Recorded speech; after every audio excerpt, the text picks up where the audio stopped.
Hello everyone, it's Audrey and welcome back to Ace Attorney, the fan game, what is it called? The Turnabout something El Dorado. I forgot the name! Oh god! I'm just actually recording this right after the last one ended. I'm just kind of going straight back into it, because I really want to get into this court section here, this trial.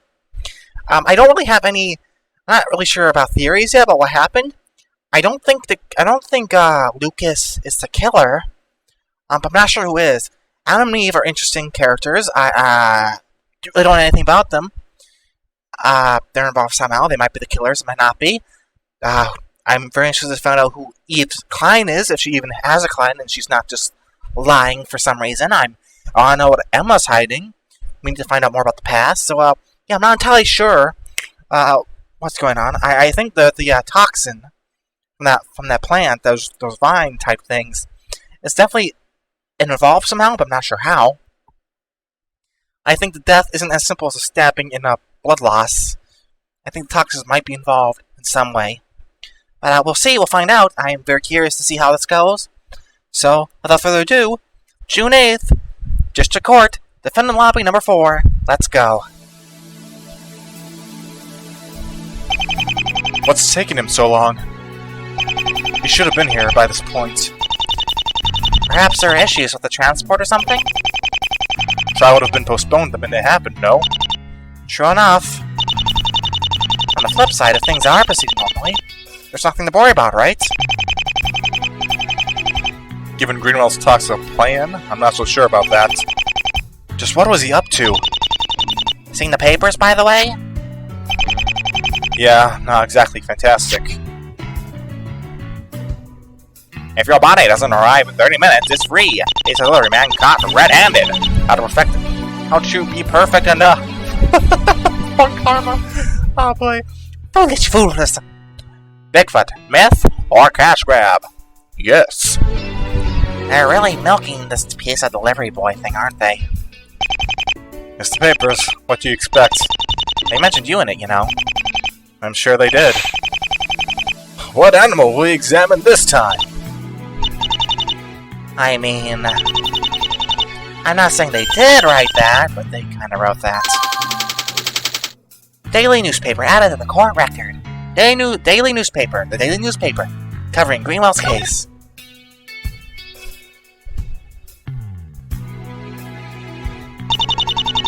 So, about that game plan of yours. I'm gonna check the evidence first. Eve. As of yet, no client.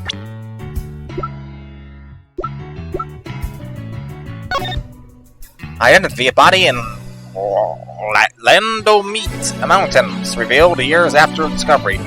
Rogue FBI agent carry dangerous bioweapons. Is this? Oh boy, wait. This is from the, okay, years ago, isn't it? I thought this was gonna be interesting. Rogue FBI agent carrying dangerous bioweapons? Oh boy. This is gonna be an interesting case. This is gonna be an interesting case. This is gonna be an interesting trial. It's not looking that great. Yeah, figured as much. I tried giving it some more thought myself, but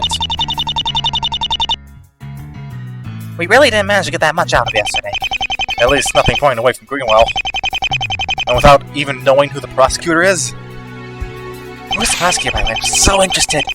Is it a new type person? Someone we know? Oh boy.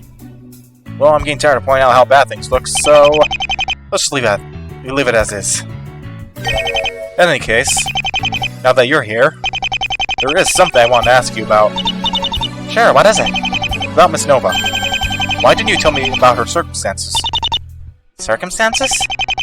You were her friend. I doubt you wouldn't have known. She was in an asylum. 6 months ago, she disappeared. 6 months later, she wound up in Greenwell's car. Why didn't you tell me? Oh, what's that important? Like, would it have changed anything regarding the case? I don't know.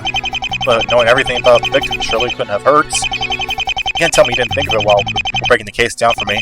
So why not mention it? Well, I was still kind of in shock. I really probably just didn't think of it as absolutely crucial.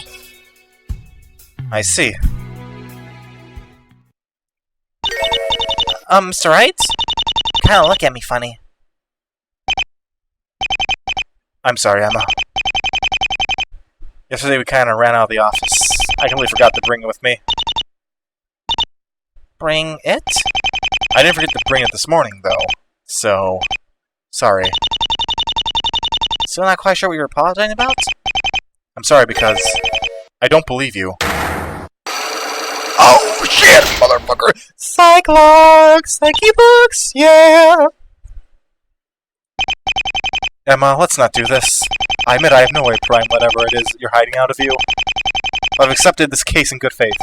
I can't trust my client. So let me trust you. It's alright. This doesn't have to be difficult. You're right. It's dumb anyway. I guess I'm just anxious. The truth is, Court will commence shortly. Would the defense please enter the courtroom? Nope, not doing that voice ever again for the bailiff. That hurt my throat. It's still sore after last time because Gumshoe's voice fucking killed it. Killed it like a motherfucker. Fantastic timing as always. It's okay. I'll tell you when I get the chance. Just focus on the matter at hand. Good luck in there. Thanks. And I'm sorry. It's fine. I'll get to the bottom of this. Because, for better or worse, something's going on here. Maybe a whole bunch of things. Now that I've been dragged into it, well, I'll do what I do best. Make an absolute mess of everything and just roll with the punches. The Phoenix Wright way. That's how you do it.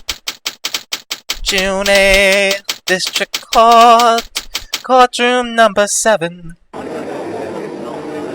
Ooh, snazzy spray. Who's the prosecutor? The court is now in session for the trial of Lucas Greenwell. The defense is ready, Your Honor. Hopefully not ready to get my ass handed to me. After all, given the lack of witnesses, just how much wiggle room will I have? More importantly, when I'm inevitably open on the ropes, or I pull myself out.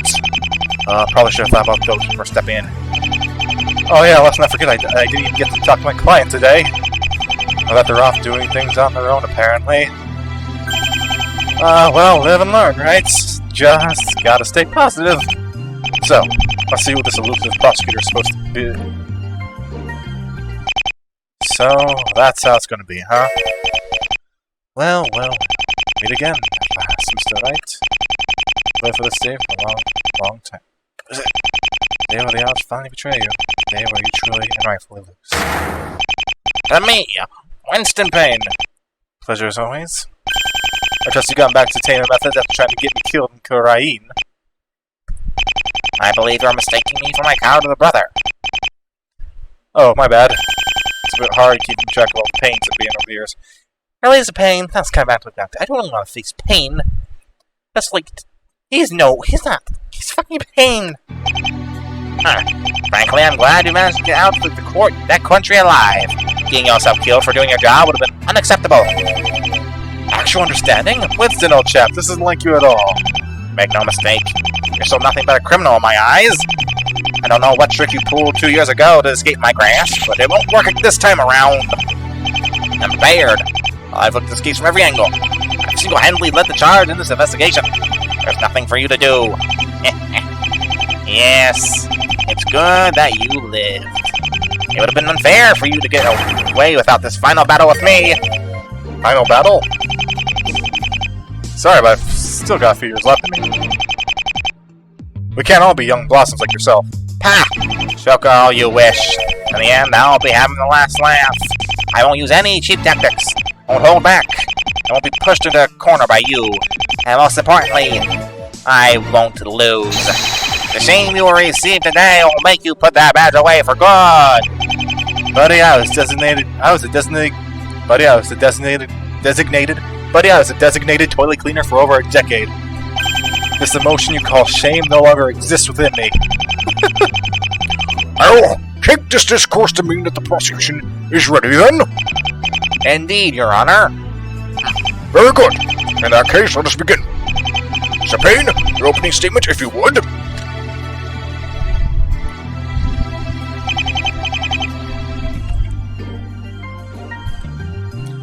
Of course, Your Honor. On the evening of June 5th, the defendant, Lucas Greenwell, killed Miss Victoria Nova. I say this lightly because the case itself is beyond trivial. I was on the trunk of his car. The murder weapon belonged to him. You can place him and his car at the scene of the crime. He and the victim used to be lovers. Lovers? Years ago, according to Mr. Greenwell's friends. She was the one who broke it off. It's not hard to imagine the defendant being left a bit sour.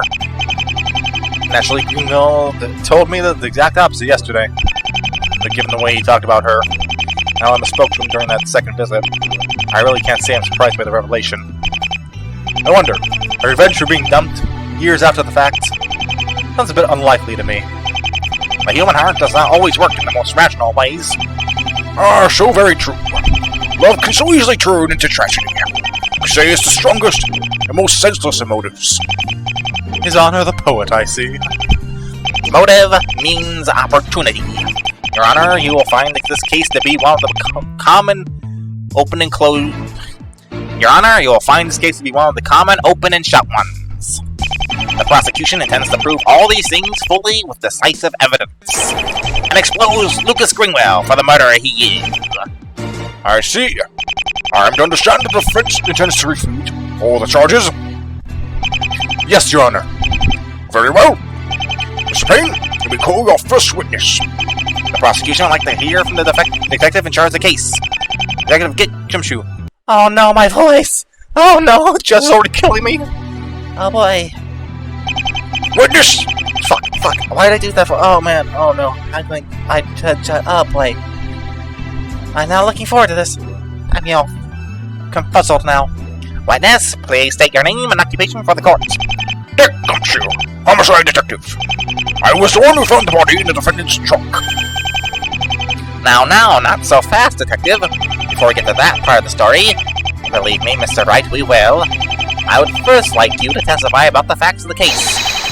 Show this court the depths of Mr. Greenwell's horrible crime. Payne not holding back means being extremely dramatic. He's doing a great job.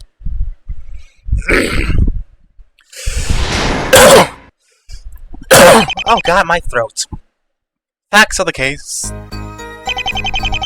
The victim, Victoria Nova, was killed in an abandoned hut in Ravenview Forest. Her body, on the other hand, was found in the defense car. On the scene, we found evidence that the car was there. The murder weapon and old knife was confirmed to belong to Mr. Greenwell as well. All this suggests the defendant killed Miss Nova and then put her body in his car. Short, concise, and to the point. Frankly, a perfect testimony, detective. Well, thanks. I think it was one of my better ones, too. I guess it would be the part where I say I'm sorry, pal. Don't apologize yet, detective. I've got an ace or two up my sleeve. I very much doubt that. And you are very right to do so. Very well. Bluffing as always. Mr. Wright, you may proceed with your cross-examination. Let's do this! Cross-examination. Facts of the case. Hold it! I wonder, detective, if you could answer a question of mine from yesterday. Just why was the victim there? Or rather, why do you think the murder took place where it did? I believe I can answer that. The victim, Miss Nova, had been living in this island for the past 5 years. 6 months ago, she escaped from it. Being left with nothing but the clothes on her back, and with nobody to turn to, she went to the abandoned hut, making it her shelter. Well, the rangers do come nearby to check up on it. It would have been easy enough to hide. She could have grown food from out forest, I imagine. I still don't understand why there of all places, though. It's a hut in the middle of a forest. I can't exactly buy she just happened to come across it. Well, that's nothing, pal. We found an old ranger there who seen the victim at the hut years ago. With the defendant, no less. Thus solving the question of how the defendant found her. Or at the very least, how he knew where to look. We can't say for sure if the two had contact during these 6 months, though. So it's possible she just told him herself. The poor thing! Living out in the woods like that all alone. Indeed. Quite a fall from grace for a once famed anthropologist. Heartbreaking. In any case, I believe Mr. Wright's question has been answered. Mr. Wright, do you believe this information is worthy of adding to the testimony? It's always worth of adding. It's never not. Never not. You always say yes to that question, and his attorney always do. I do, Your Honor. Very well. Detective, please update your testimony to this new information. What do you think? We think she had been living there following her escape from the asylum. Hold it! Do you have any evidence to support this claim, though? Admittedly, none at the moment. But given the facts, it does make the most sense. I suppose. This car. Hold it!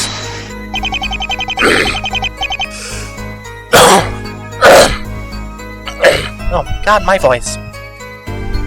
Dumptious voice, man. I remember asking him about this yesterday, but better safe than sorry. Did you find anything else in the car? That's the thing. It was more or less empty. In the glove compartment had been some financial documents and the defendant's cell phone. Also found some pizza coupons in the back seat. Mario's, the pizzeria Mr. Greenwell works for, has a special promotion. On each box is a coupon. When a certain amount is gathered, the customer is entitled to a free pizza. Unfortunately, it would appear Mr. Greenwell had taken some off the boxes he was supposed to deliver. He gets to call the amount of money he is delivering. By lowering the amount of the coupons of the boxes, we think he was trying to lower the chance of having to deliver a free pizza. That's quite a bit what kind of person he is, doesn't it? This has absolutely nothing to do with the case. Being cheap doesn't make him a murderer. True enough! I concur, so why don't we discuss the trunk, Detective? Oh, I remember this. Besides the body, we found nothing else in the trunk. As in, not a thing. We found it to be strange, so we decided to look into it. After searching his home, we found all the necessary tools that should have been in the trunk, all the way down the garage. There is, of course, a reason for that. The defendant knew he would need room for a body that night. That's, again, a stretch. You can't prove when the trunk was cleared out. Perhaps not, but it's an interesting coincidence. When you say, Your Honor. I think I should move on from this line of questioning before I get myself into any more trouble. On the scene we found evidence that the car was there. You're referring to the tire tracks in the path of the hut, I take it? Those are the ones, pal!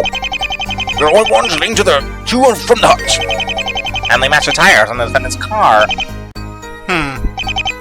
Your Honor, I would like to bring something to your attention. While sure that this is the path to the hut, and that this path is marked with tire tracks, it's important to note that this is the only way to get to the hut. Someone else could have, for example, gotten to it by foot. Not to mention, another car could have been there, but driven down the left path. And it made it to this location, simply walked over to the hut from there. So one can't say with absolute certainty that the victim and the defendant were the only ones there. At least, not based on this evidence alone. Your Honor, I'm afraid Mr. Wright is missing the point here. It's true, while he cannot disprove the existence of another person, the evidence simply doesn't suggest another person existed. On the other hand, what these tire marks do prove is that the defendant was definitely at the crime scene that night. And given the evidence, it's reasonable to assume what he was doing there. If Mr. Wright has an alternate explanation, I can concede my client was at the scene, but he killed nobody that night. I look forward to seeing you fail to prove that, especially when you consider this next tidbit. The murder weapon and old knife was confirmed to belong to Mr. Greenwell as well. You told me yesterday that he got this knife on one of his expeditions. He didn't just get it. He found the thing. Rather nice souvenir, courtesy of King Ramses II. Or rather, courtesy of the ruins of his empire, but... Thanks, Ramses II. Truly, your words have left me in despair. Of course, the knife also bears the defendant's fingerprints, and while you could claim that they wouldn't actually be there, given that it was his and everything, they were preserved almost perfectly, meaning that he was most certainly the last one to hold it. No one told me as much yesterday. This is going to be really hard to get around. Hypothetically, I could claim the killer stabbed Miss Nova while wearing gloves, and then Greenwell happened to touch the knife at some point after, but I've got no proof, or saw a timeline to go along with it. For the time being, I think I'll have to look for leads elsewhere. All this suggests the defendant killed Miss Nova, and then put her body in his car. And why would he have done that? Obviously, he wanted to get rid of the body. He was probably aware that the scene would be found by rangers the next morning. But he left the knife and the bloodstain behind him. Getting rid of the body wouldn't have done him much good on its own. We're thinking that he was intending to come back after dumping the body. It could have been insurance. If he'd say been caught with the body, he'd probably assume he wouldn't find the scene. Being less evidence and a reduced sentence. And yet he is being caught not far from it. Funny how things work out, eh? Well, this much is standard. Don't you give testimony? I press for everything, right? And again, I'm not sure it'll be as simple as that. Someone holds the crux of the entire case. If I can't find a hole here, does that mean I can't progress through this trial? Okay, let's find the contradiction. Young men hunt inside and many of their cars.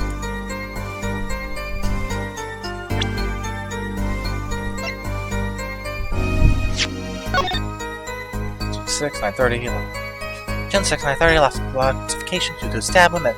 Alright, lung.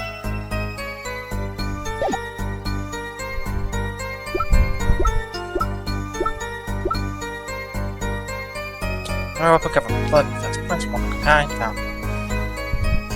We're all there on suspicion. I think she had been living there, following the escape from the asylum.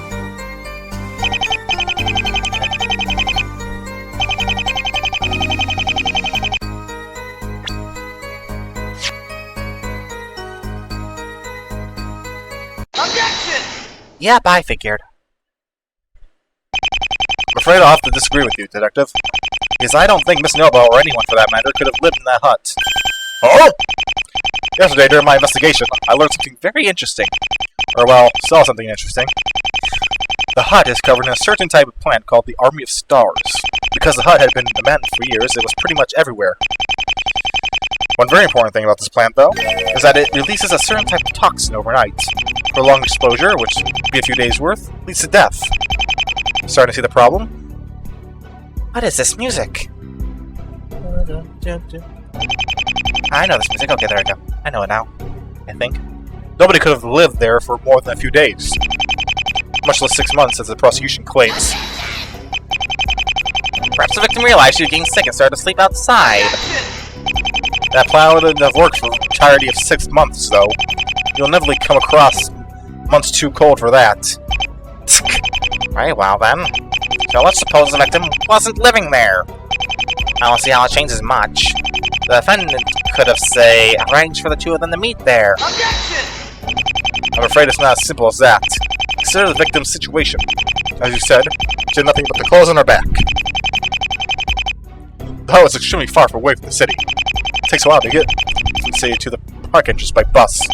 Even more time to get to the hut. If she hadn't been living there, fair enough. She'd been living there, fair enough. She managed to walk all the way because she wanted to go somewhere safe. However, if someone were to call you and ask you to meet in the location that remote, you'd have a lot more trouble agreeing to something like that. She would have at least gone suspicious. Well, if she wasn't living in the hut, they still don't know what she was up to for those past 6 months. So, the victim could have maybe gotten a part-time job and got a car of her own. She got driven to the hut using it. Ah, indeed. She was in a relatively stable state before she escaped, according to the staff. I can't accept that explanation either, Detective. I want to consider this piece of evidence.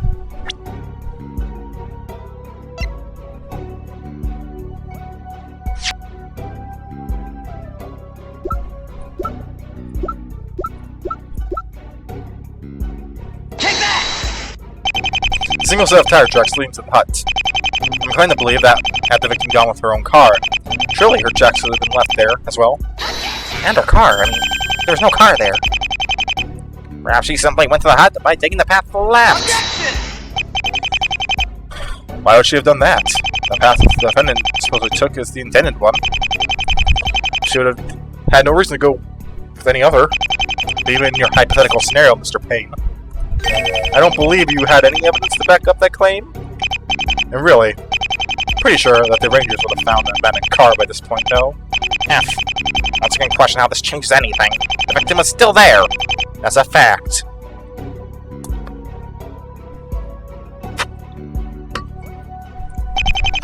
She was also killed there. Another fact.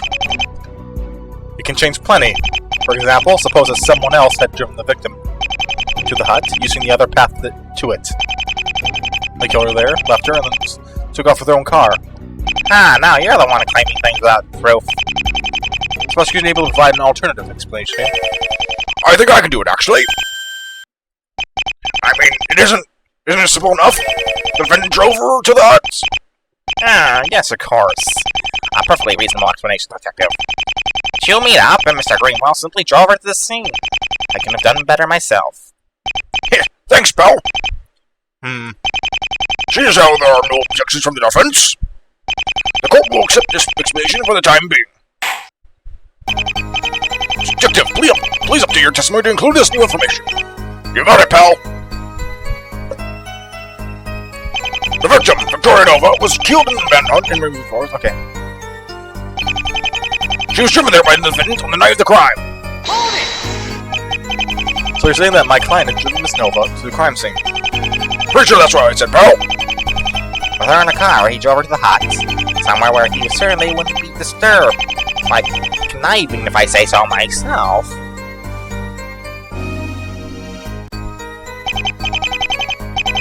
The ellipses there, so I'm pretty sure there's a contradiction there. She was driven there by the defendant on the night of the crime.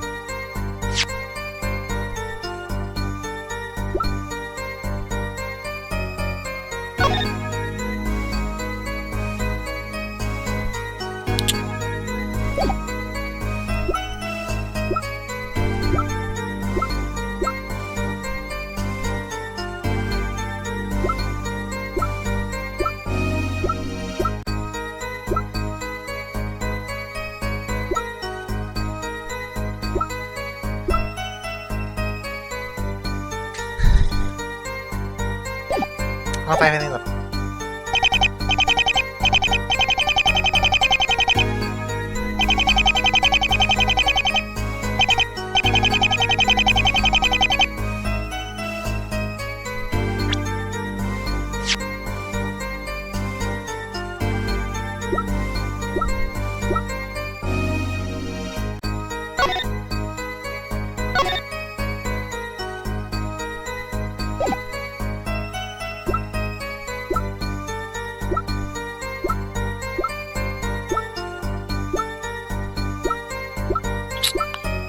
Oh, this is a hard one.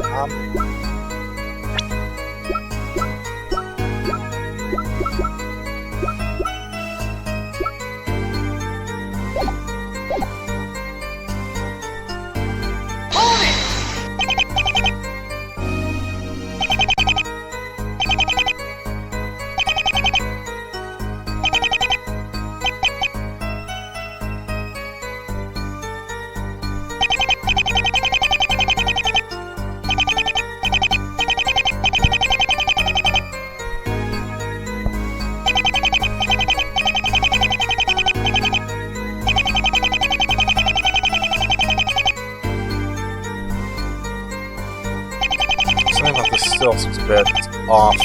Not necessarily wrong, but it doesn't make sense to me. Motivation-wise, it's kind of bizarre. Am I opening? Let's find out. Motivation-wise?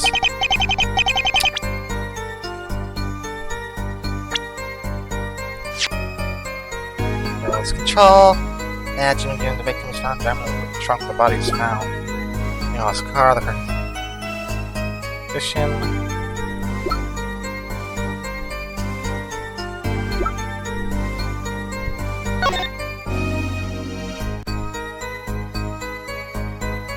Why drive the body back if she's going to go out to a location? Why just kill her there and just leave her? Take the knife and go. Wouldn't that be simpler?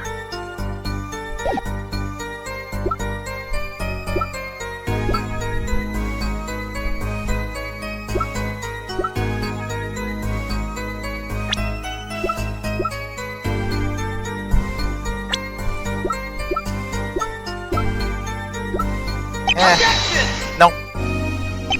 Your Honor, there is a major problem in this testimony, and this piece of evidence proves it. It does? The fence is clearly buffing, Your Honor. I'm not. Okay then let me ask you. piece of evidence are you even talking about? The best evidence. That's how. Yeah, super good. What color is it? The best color, my man. Where are they for? Can I see it? That's the beauty of it. It's so cool, it's not even in the core record. Uh-huh. Got her? Yep, I'm on it. Oh! Well, that didn't work out so well, did it now?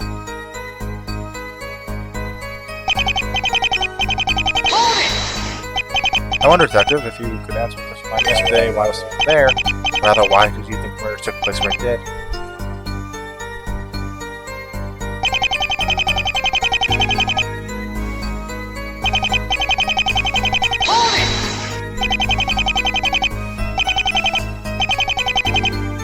Aw, man.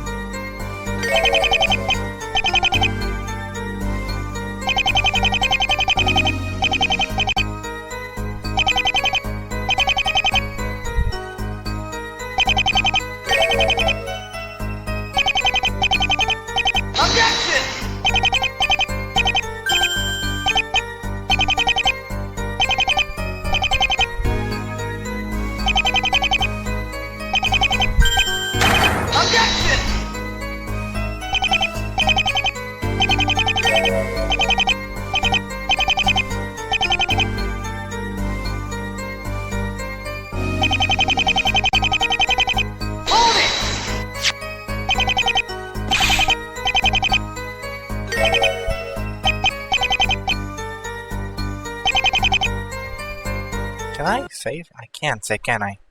Save? Save game.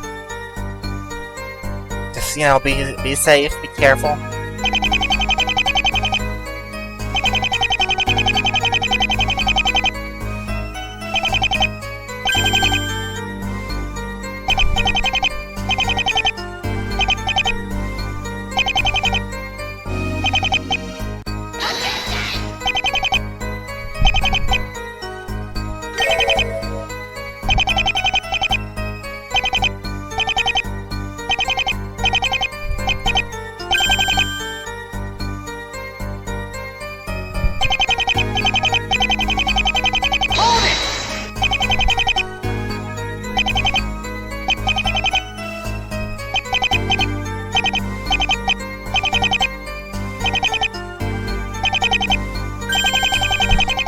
Oh boy, I have an idea of what it might be. I'm not entirely sure. I think I get what he's getting at, though. I think I get the gist of what he's getting at.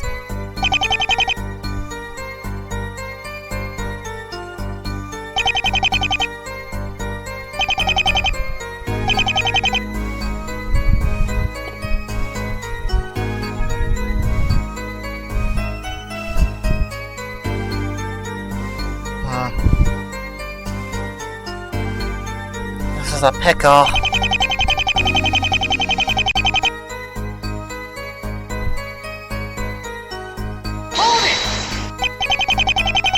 Why would he have done that?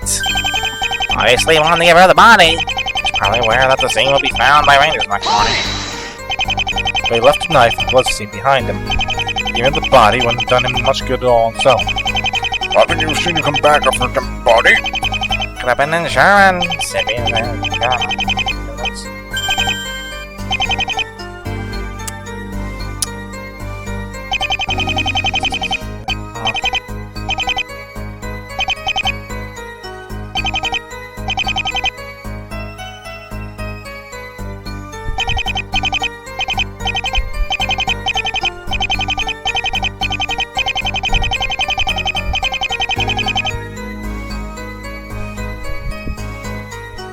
Yeah, that's the end right there.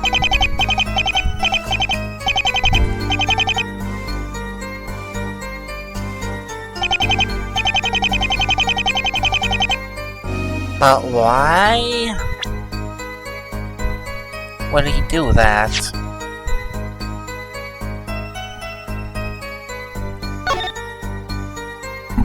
What does this picture hold for us?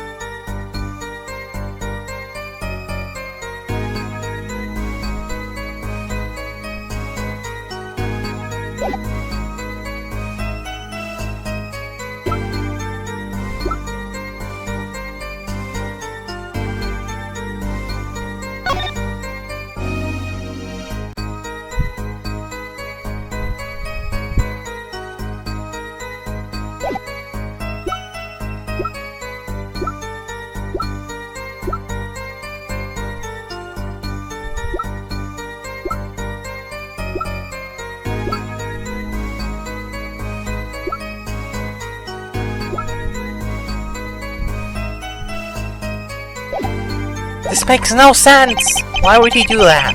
Why would he do that?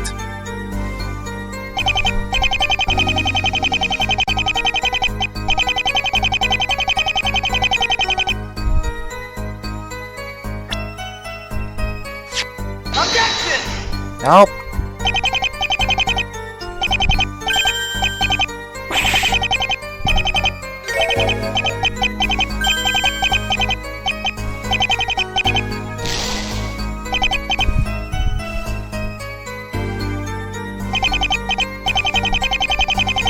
This is one I think that is it, but I'm not sure why.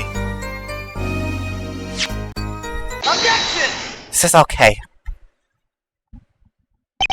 It seems I'll have to disagree with you again, Detective.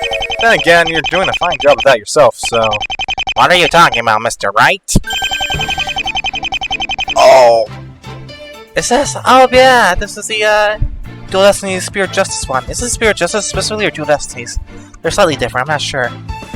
Anyway, unimportant. I'm saying that the detective has just contradicted himself. Let's put your theory through some scrutiny, shall we? On one hand, you're claiming that my client drove the victim to the crime scene. He did so, as you say, to commit the crime. Am I understanding this correctly? that would be the idea, I guess. Would you say, then, that it was my client who had the control of the situation? That the choice of a meeting place was his? In that scenario, it would have needed to be, yes. Good. Moving on. You then go on to say that the reason my client put the body in the trunk was to dispose of it somewhere. This was because he supposedly knew that the Rangers would have come across the scene. Here's the issue. You can't have your cake and eat it too. My client managed to get the victim into his car, and was the one who picked the location, and drove to that location with the intent to kill our prying eye. Then why did he take her somewhere he would have needed to remove the body from? Makes no sense. Makes no sense. Order in the court! To put it simply, Your Honor, the actions the defendant supposedly took are senseless. If he had the victim in his car, he could have taken her anywhere. He could have even gone and killed her in his home. He could have killed her near a dock and threw her body in the river. What he couldn't have done is take her to a forest, killed her there, and then taken her body elsewhere. There was nothing to suggest that the murder had to happen there. And how about this? He drove her to the crime scene without the intent to kill. Then during whatever they were doing, got enraged and stabbed her. Does this mean you no longer consider this crime premeditated? Well, Because if Mr. Greenwell killing Miss Nova wasn't premeditated, I'm very interested to hear why he would have had this object on him at the time. the knife. Take that! This knife!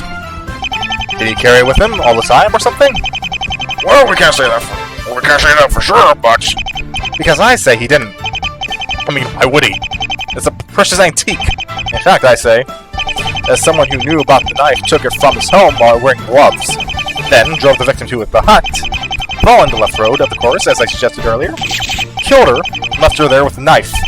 Afterwards, my client showed up with his own car, he saw the knife, picked it up without really thinking, and then panicked shortly after, realizing Miss Nova was dead. This next part I'm not gonna like, but... hey, it's his own fault for not telling me anything. He then, realizing that he was probably being framed, took the body, put it into his trunk, and drove away, hoping to get rid of it. I suggested he probably left the knife and bloodstain to return to later. Or better yet, perhaps he simply forgot about the knife, spur of the moment. Well, everyone, what do you think? that is an interesting possibility. Look at you, as if you were in your prime. Oh, I must long for the days where I was unprepared and foolish. But those days, I'm afraid, are long gone. Now you'll see that even after all these years, you're still nothing but a rookie. Your Honor, the defense is wasting our time. They have no proof of there being a second car. They have no proof of anyone else handling that knife. And as for their little contradiction, the prosecution maintains the defendant drove Miss Nova to the scene. As to what happened or why it happened, who knows? Who cares? The man is a murderer. Can we truly expect perfect rationale? If Mr. Wright, in his own theory, just relied upon Mr. Greenwell, leaving the knife for contrived reasons to make his theory work. And really? Perhaps our assumption that he took the body to dispose of it was wrong? Perhaps. It's a twisted alternative? Perhaps he simply wished to keep the body out of some sick obsession. Again, who knows? But we know And that is for certain, as that the evidence points directly to the defendant. There is no room for doubt, Your Honor. And more importantly, there is no room for bluffing.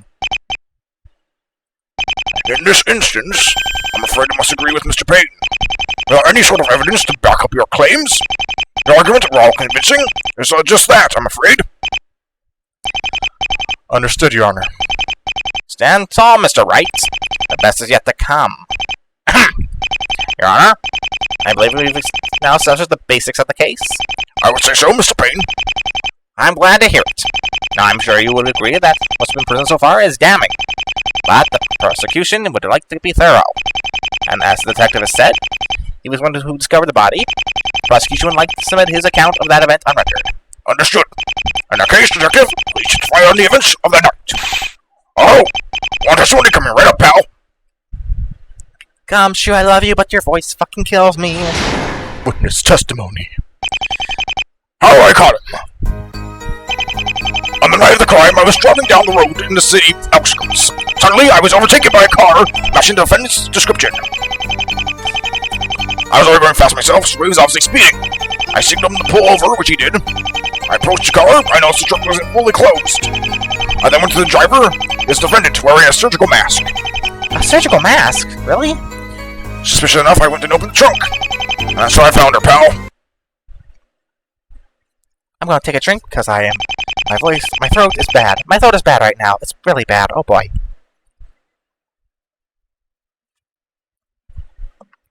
Just what am I supposed to do with this testimony? Unless if Gumshoe's lying. Like it helped. This is the first time I'm hearing about that surgical mask business. Okay, think. Detective, if I might ask, what were you doing on that road to begin with? I've heard most of your business is conducted inside the city. Great question there, Phineas. You have Greenwell out by lunch. Oh, that. We got on this tip about potential crime in progress. Usually I'm not the guy to forward, but I was nearby, so he asked me to check it. I had to go through the outskirts to get to the place, though. I was on my way when I came across the defendant. Might as well have. Turned out to be a prank call. Prank call, huh? Well, something to keep in mind, at least. Prank call? Oh boy. Prank call. Added to the cart record. Prank call. Gumshoe was driving on the outskirts road because of an anonymous prank call reporting a crime. Intriguing. It's not hard to see who the defendant was suspicious. It's hard to see how the defendant was suspicious. And certainly it eliminates the possibility his motives are anything much sinister. Once again, I must agree. For time being. Just like I thought. Second testimony, and I'm pretty much already on the ropes. How much longer will I be able to go on? I need a strong theory. I need to find the proof to back it up. Either that or it's all over. Mr. Wright, your cross-examination?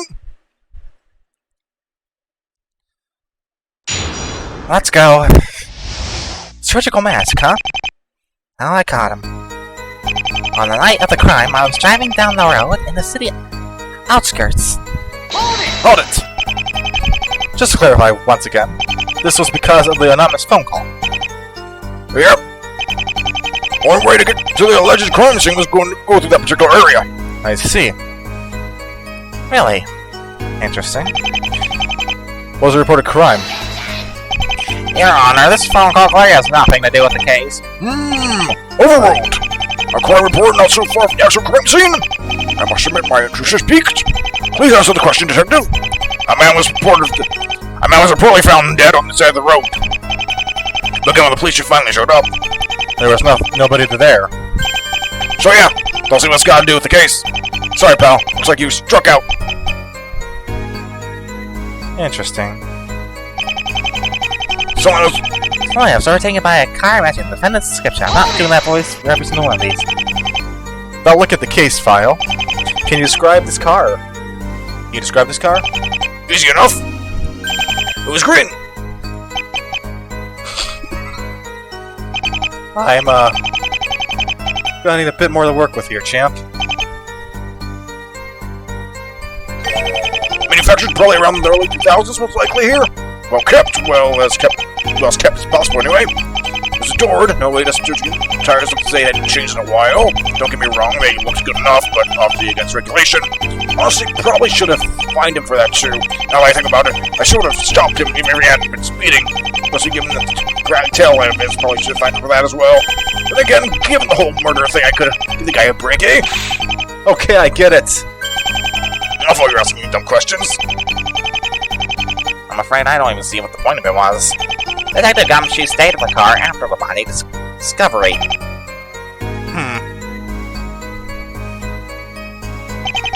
I was already going fast myself, so he was obviously speeding. Hang on a sec. I'm getting the impression you were going in a police vehicle. I had a body in my trunk. The last thing I would have wanted was to get the police's attention. Well, I turned right, sirens on when he overtook me. And honestly, it was kind of dark. I guess he just didn't realize until it was too late. It seems the bad eyesight saved the day once more. It is currently ruining mine. I signaled him to pull over, which he did. Pretty risky for someone with a dead body in their car. He probably believed he could simply bluff his way through it. After all, the defendant has an undeniable charisma to him. We are talking about the same person here, right? It does make sense. Especially when you consider his mistake. Mistake? I approached the car. I noticed the trunk wasn't fully closed. That was because of this badge, right? Yep. Belonged to the victim. We think it fell in her pocket as he was putting her in. An interesting coincidence. Come to think of it, there's quite a few of those by this point, isn't there? As if Greenwell got caught through a sheer miracle. Or no, that's not right. It's more like he got caught through the sheer number of mistakes he's made. It almost makes me wonder. Is Greenwell the most incompetent killer ever? Or is something really amiss here? To think. You know, something as worthless as this would undo the defendant's entire plan. You could even look at it as the victim's revenge. From beyond the grave. Perhaps not so worthless then? It wasn't worthless to begin with. I'm not sure how. Woman! Trust me, just drop it. It's in your best interest. Emma will snap you from the stand. What'd you say, motherfucker? What'd you say, motherfucker? Boom, boom, boom. Winston just gets pelted with snackoos. I then went to the driver. It was the defendant wearing a surgical mask. Why the fuck are you wearing a surgical mask? What the fuck? This is probably the most bizarre part. I have to admit, this is the first time I'm hearing of this. A second-rate investigation, but you have a second-rate lawyer, wouldn't you say? No, I wouldn't say that, dearest Winston. Now, if you'll excuse me, I'm going to calmly ask the detective to elaborate. Why didn't you mention this yesterday? Well, honestly, kind of looked me into a pulp already. I didn't want to make it any worse on you. Why did I take this case? There any explanation as to why my client was wearing a surgical mask? Well, when I asked him about it, he said that he had a cold. Given that we're currently going through a bit of a drought, one can see how that's suspicious. I'm not sure why I would even have it either way. After all, I doubt it would have been for the crime. If he had himself a surgical mask, surely he would have worn gloves for his knife. But even then, even though he and the victim knew each other, there wouldn't have been any need to hide his identity. And there would have certainly not been any reason to keep wearing it after being pulled over. Well, I'm not sure myself, but to be honest, he did look a bit out of it. The shock of his plan falling apart at his very feet, no doubt. Out of it, huh? I get the feeling there's something here, but what? Are any drugs found in the defendant's system? Blood test showed nothing, pal. Could have even shocked them, like he said? Or maybe there was another reason he would have been out of it. One that didn't involve drugs, but more hands-on approach. Can't form a timeline in my head, though.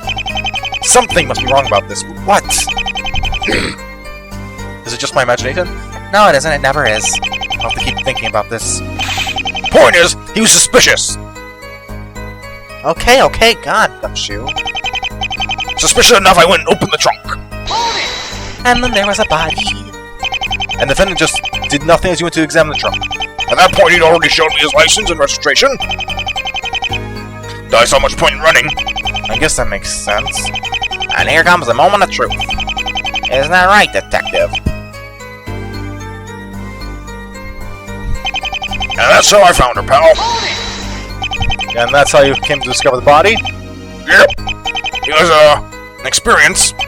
And this is what you saw, I take it? That's right, pal. It's pretty obvious she was dead, so I made sure not to disturb the scene. What did you do after finding the body? I arrested him! What do you think I did, pal? Well, yeah, but that wasn't the end of the night for you, was it? Yeah, someone really had it in for me. After locking Greenwell in my car, I called for backup in forensics. As I was doing that, I noticed one of the railings in the distance was broken. Turns out an accident had taken place just before me and Greenwell stopped by.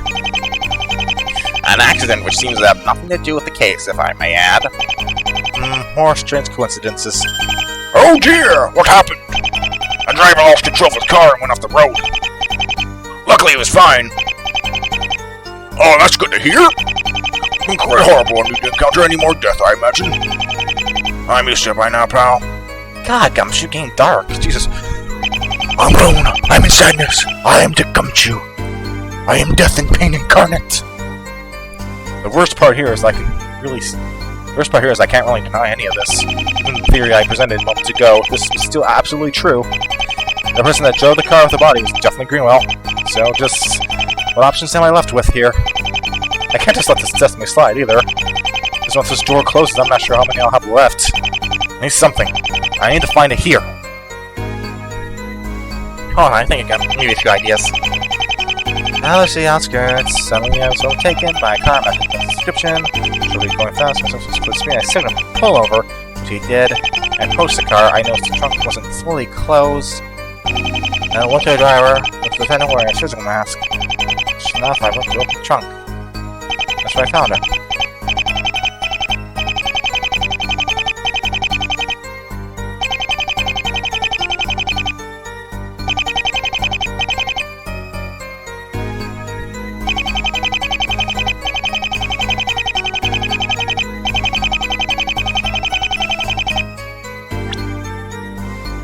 Let's go over the evidence. Correctionally, unknown murder over apparently lost control lamps up in the ditch. Drunk car going outside. Some addition. Victim's body. I'm gonna save first before I do anything. We're just saving. It's to be safe. Victim's body was found in the trunk of Greenwell's car. Press the exempt button.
The worst part is, doing this,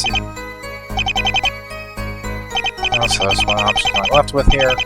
Can't let the sesame slide either, because once this door closes, I'm not sure how many I'm left with. Something, I need to find it here.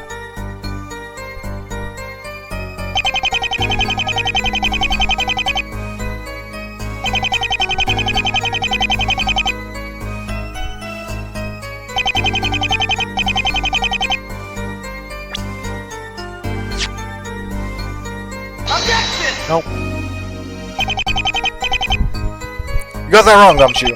I did. I mean, as I remember things happening. Well, look what happens. Evidence, Mr. Wright. Just present the evidence to agree with that. It does? You even look at the evidence, pal. Honestly, just kind of skimmed it. Come now, Mr. Wright. We're going to bluff. At least you know what we're bluffing about. We're saying. You nailed it, Phoenix. I'm gonna load the game.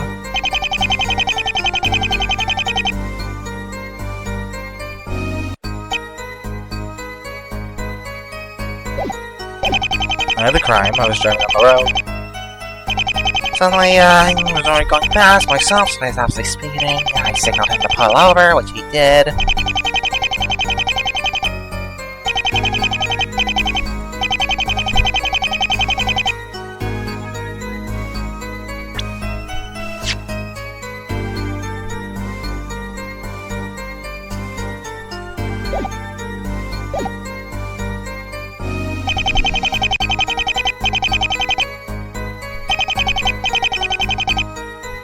Oh man, this is a tough one. Man, these are really tough. Holy shit. Suspicious nothing to open the trunk. I found her, pal. Hold it!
Man, this is a really tough one.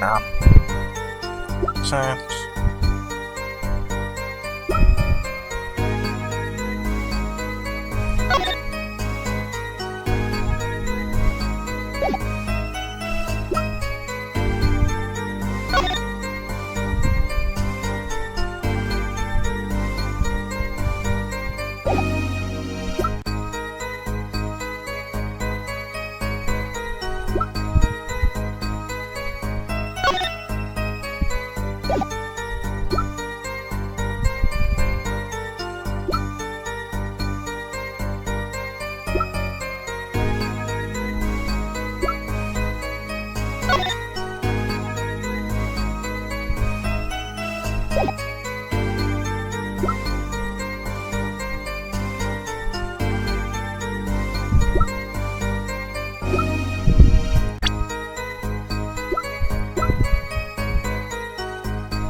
Medicine Payne, the prosecutor of this case, pursuing witness to the janitor in the prosecutor's office.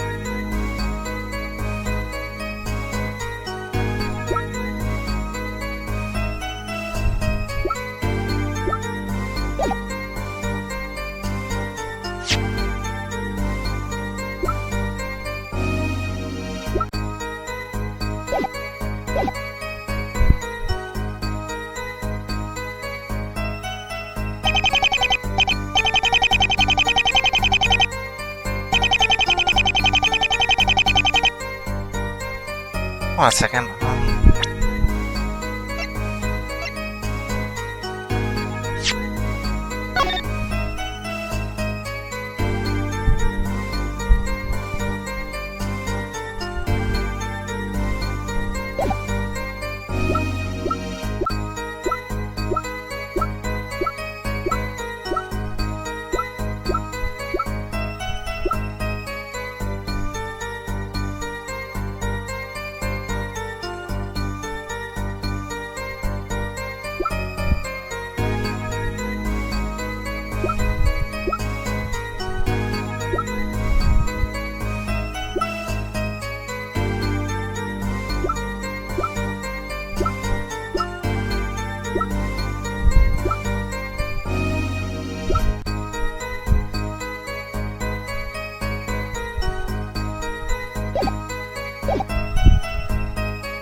No, that's not it. Allow the game. Might just have to start throwing stuff around onto the sticks.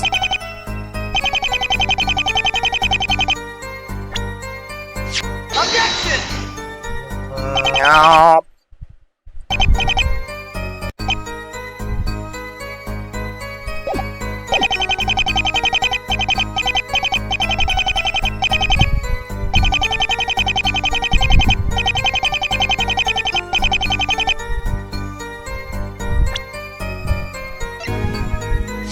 Objection! Yeah, really want me injection, but I don't know at this point. Oh boy. Anyone watching this who, has figured it out at this point, don't yell at me, please. I have no fucking clue.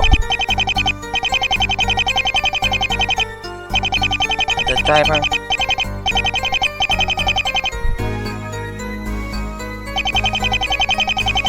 Wearing a surgical mask.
Help!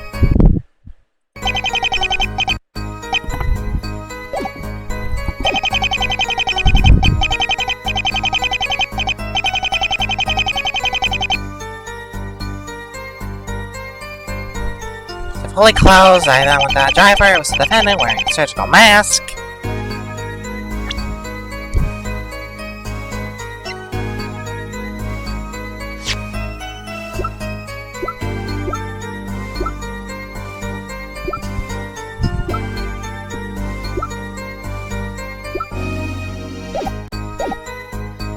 If all this happened, then what do I have to really... So if I went and opened the trunk... Hold it!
Help!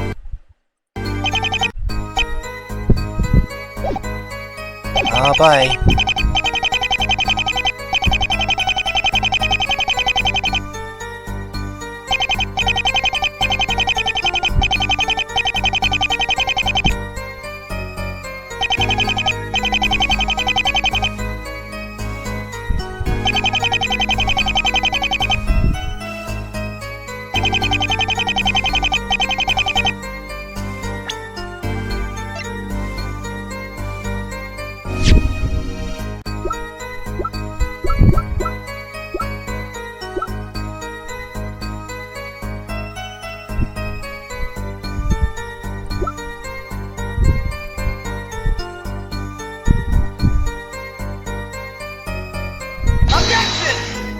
I'm just throwing shit at the wall now. I have no fucking clue. I am so fucking befuddled. My car was driving something. I was already going fast myself, so I asked him to pull over, which he did. I approached the car and noticed the trunk was fully closed.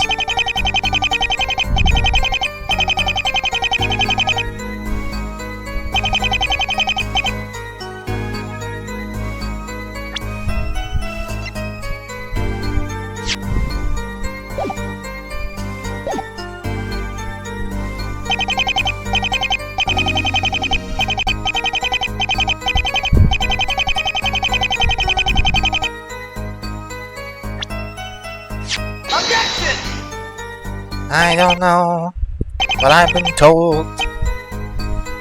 I think it's evidence is really shit is what they said to me. I have no fucking clue.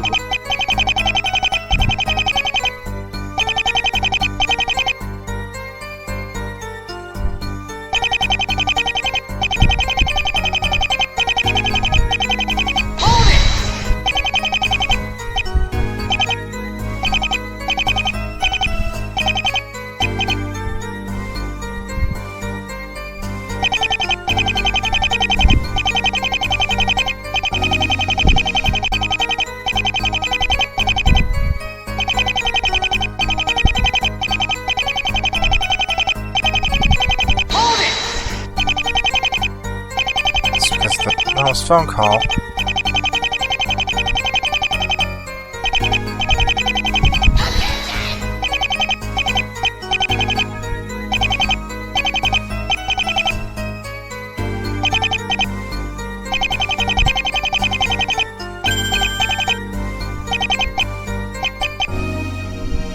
Okay, he's lip syncing here.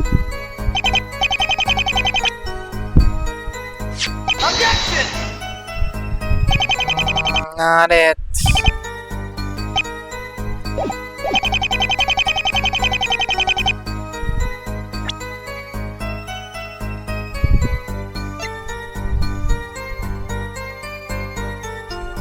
Objection!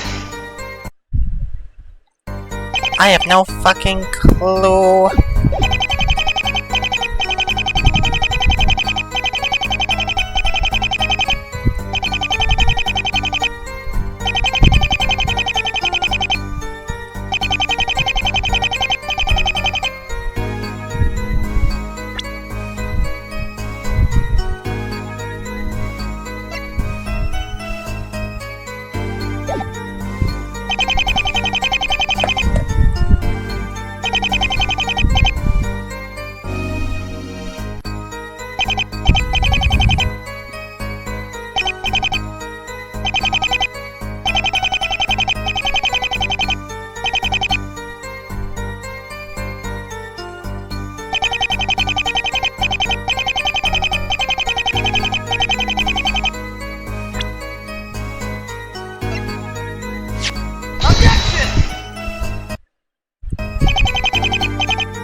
Okay, there we go.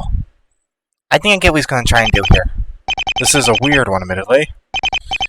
Gumshoe, I'm not sure about your account is entirely accurate. I'm pretty sure I know what I saw. I believe you, actually. I'm just confused. Recall your own words, Detective. Now that I think about it, I still would have stopped him even if he hadn't been speeding. Especially given that cracked taillight of his should find him for that as well. Well, they're mine, so I moved them pretty well, pal. Gumshoe? Given the way you said it, what sounded like Clint's taillight was cracked when you saw him overtake you. Well, I remember it was. Detective, you recall I examined the crime scene yesterday. Okay, so we're going off the thing from the thing he was being serious. I wasn't entirely sure he was being serious about what I saw. Okay. A little bit hard to get that one, but, you know, I got it. Eventually I did. Hope I didn't spend too much time on that.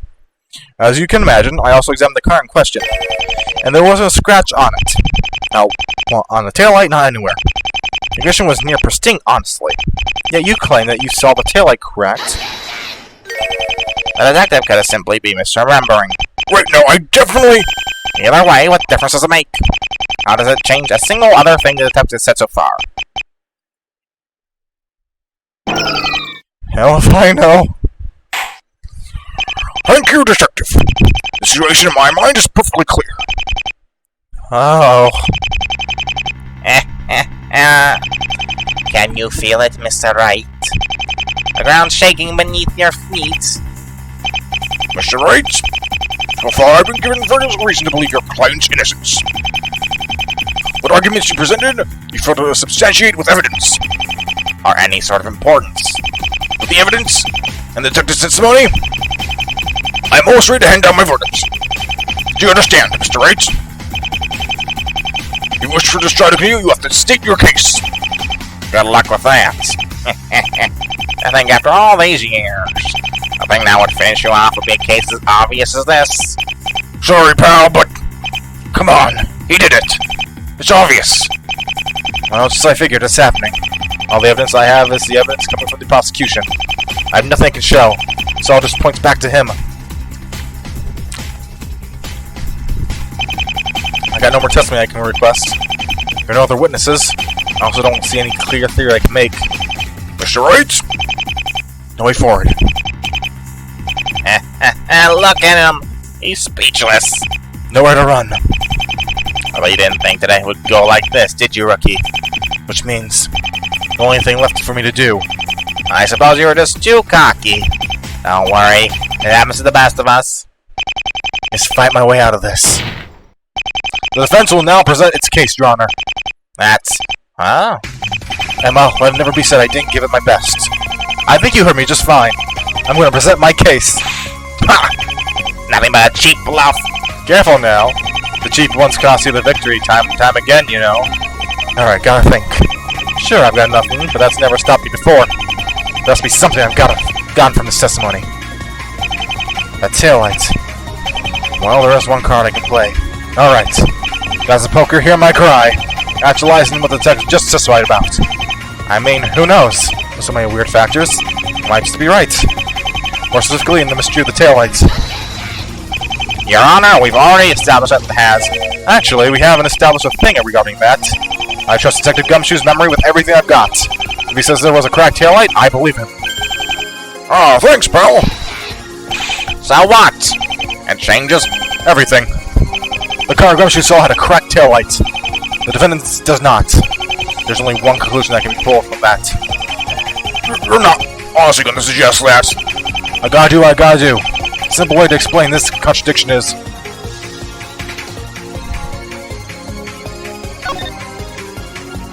I mean, it's simple enough, right? The car that overtook Gumshoe was the defendant's car. But it looked just like it. I know. I don't think that's a coincidence. Let's consider it like this. A second car, looking like the defendant's, overtook a police car. Given the supposed body in the trunk, a stupid thing for the driver to do. But what if it wasn't the defendant? And what if there was no body in that trunk? I'm afraid I'm having a hard trouble following the logic here, Mr. Wright. Please think about it like this, Your Honor. Think about so many things the defendant supposedly did. So many of those things make no sense for him to do. Unless you assume that there's something else going on. This is one of them.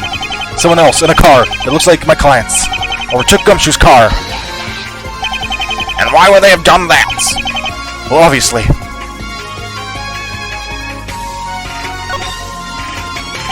Why else? To get his attention. The driver wanted Gumshoe on his tail. My question remains exactly the same. Why? Why you do something like that? Well, the ultimate goal would have, I guess, been to draw attention to...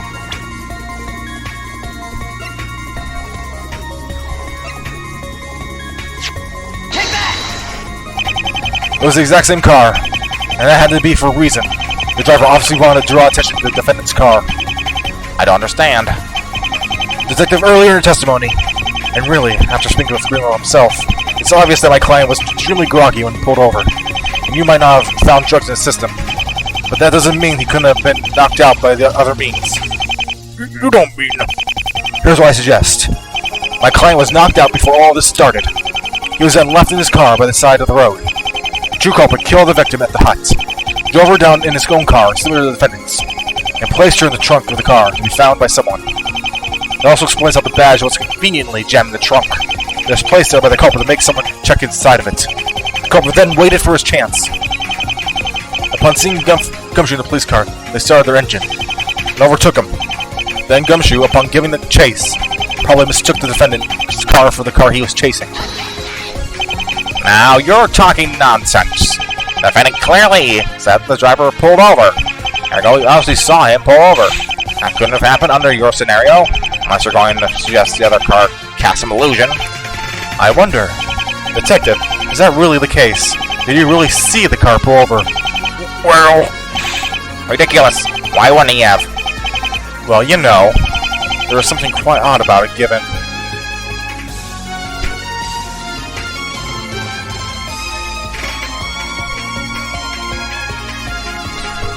I'm going to save the game right here.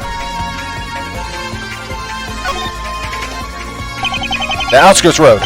Recall, if you would, that there was a corner right next to where the defendant parked. Whether Gumshoe would have liked it or not, he would have needed to slow down when driving into it. For that brief moment, the car was out of his sight. And to summarize, the defendant was left in his car, unconscious. The victim was killed in the forest, and brought to his trunk. This was done by the true killer, who was driving a similar car as my client's. Their tracks were the one left at the scene. Then, the corporal lay in wait to draw attention to Greenwell.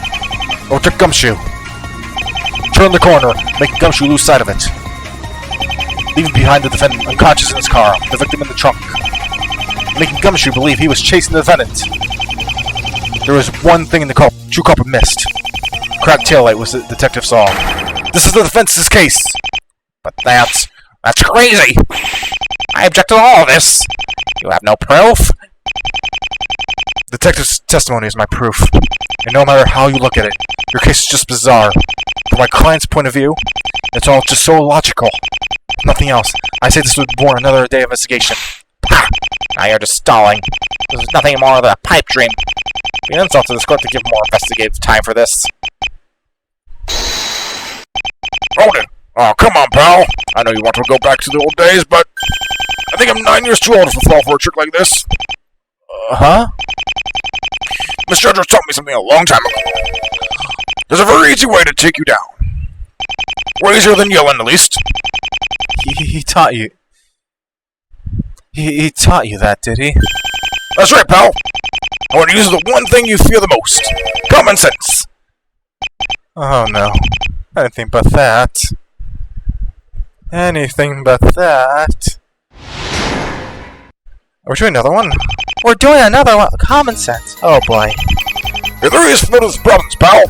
For one, it's pretty obvious that only Greenwell's car could have left those tire tracks. Two, this plan is pointless if you didn't have to pass by. As your maker predicted. And three, I wasn't turning the corner forever. Still would have seen another car driving away. Why didn't?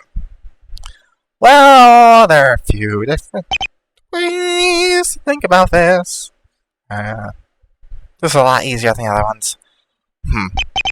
Looks like the detective has a good head on his shoulders. Not that I wasn't going to point all this out anyway. Well, here goes. If nothing else, I need to find a way to prolong this trial. My theory falls here, then Greenwell's done for. What do you think, pal? Not quite like old times, eh? Don't worry, detective. I'll be sure to make this a nostalgia trip for you. Do your worst, pal. I intend to, don't worry. Time to press every single thing in my sight, in my sight, in my sight. Common sense. Your theory's filled with problems, pal. Such as? Well, if you'd let him finish, I'm sure you'll get to hear them. What if I'm impatient? Well, it's quite noble to want to jump into the frying pan, I must admit. So being a go-getter is all about. Well, right. As I was saying... For one, it's pretty obvious. Only Greenwell's car could have left those tire tracks. What do you mean by that, detective? Remember what I told you yesterday, pal? Found a soil matching the path of the heart of Greenwell's tires. So? He's a pizza delivery man. He drives through a lot of areas. Might have been passed through the forest at some point for the crime. Or maybe my client did get to the huts. Whoever then knocked him out, put the victim behind the trunk, drove him down the spot. He then got into his own car and waited in ambush. A convenient excuse. But explanation nevertheless. Your Honor, the defense is clearly speculating. Mr. Wright, you're working on thin enough ice as it is. Just hear me out. I'll give you the evidence you need soon enough. Ah! Keep on dreaming. For now, I'd like to answer the other issues, Your Honor. Very well. But my patience is running out, Mr. Wright. Understood, Your Honor. I'm going to get a bit more conclusive then. 2. This plan is pointless if I didn't have to pass by, which nobody predicted. Well... I wonder about that. Well, guess you're going to keep on wondering, because it's just not possible. That might work without you arriving, though. For example, if Greenwell had woken up in his car and drove away to his home. More nonsense. What, did it just so happen that the killer had a similar car then? And what guarantee would if the killer had the Greenwell wouldn't dispose of the body? Things are probably happening a lot differently, Got him, pal?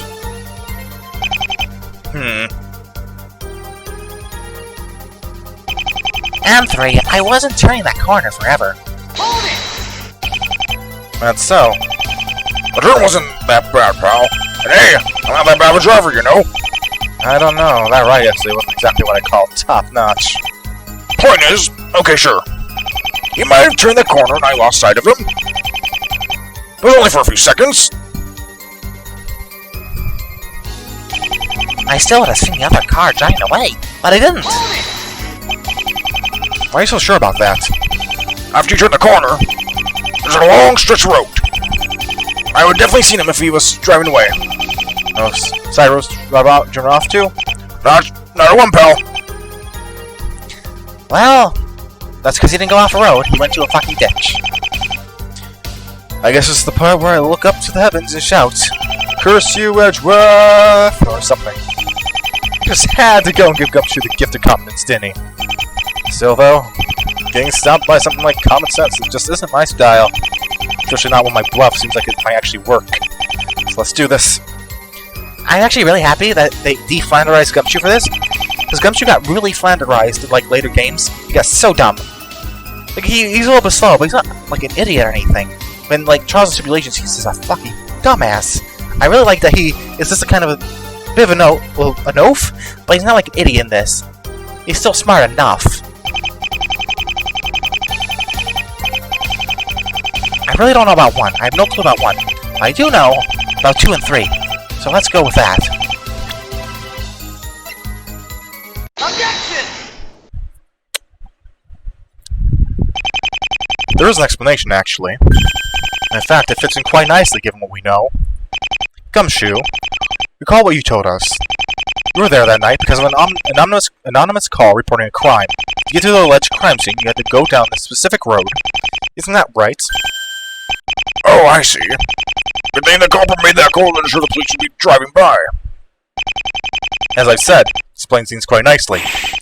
Well, he doesn't always just fit nicely, though. Perhaps not. Either way, I would suggest we look into this anonymous phone call. See where it originated from. The question is too fascinating to simply ignore, I admit. Prosecutor Payne? Fine, I'll call and ask about it. Meantime, though, there are still issues Mr. Rice failed to address. Allow me to remedy that shortly, then. Please continue with your reasoning, Detective.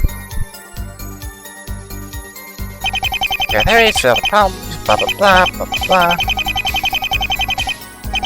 And 3, I wasn't turning the corner forever. Oh, darn way. Objection!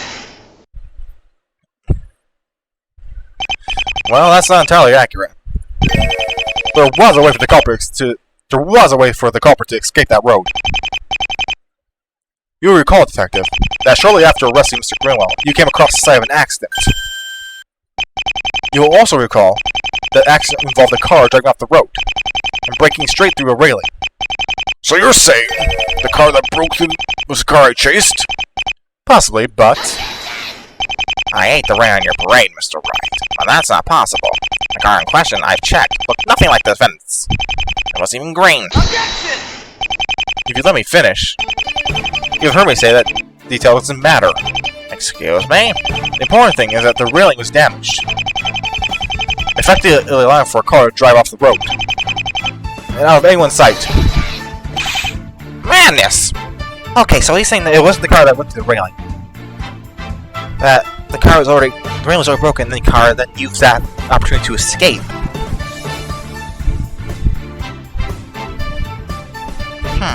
Did the killer also orchestrate the accident that got the railing broken in?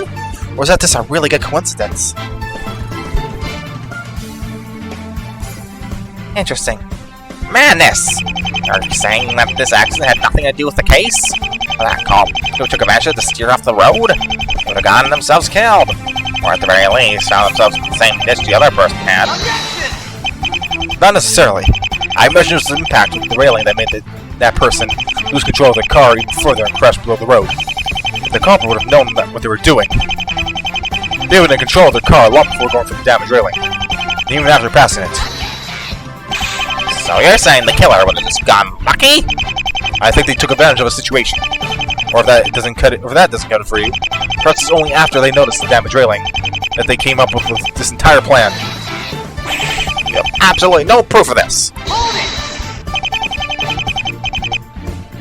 It'd be easy enough to check, I imagine. Was the victim the crash that caused after the accident? They were stuck in their car, though. Excellent. The being conscious part, not the being stuck part, I mean. Because if they were, they may have seen the true killer drive off the road.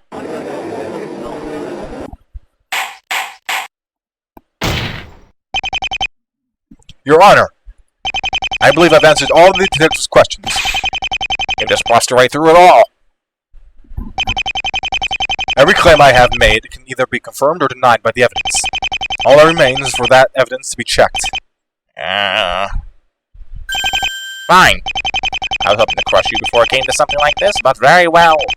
Your Honor, the prosecution would like to request a recess to check the defense's claims. Request granted. I'm quite curious myself. You've managed to prolong the trial. That'll do you no good. Your contrived nonsense when I return. I am taking a pretty big gamble here, but I've got no other moves. This game has been all in since the beginning. Doing nothing would have cost me just as much. I guess the only thing Greenwell can do now is hope I was right. Well, I'm hoping at least one of these possibilities is a hit. The court will now take an hour-long recess for the prosecution to investigate. That's all.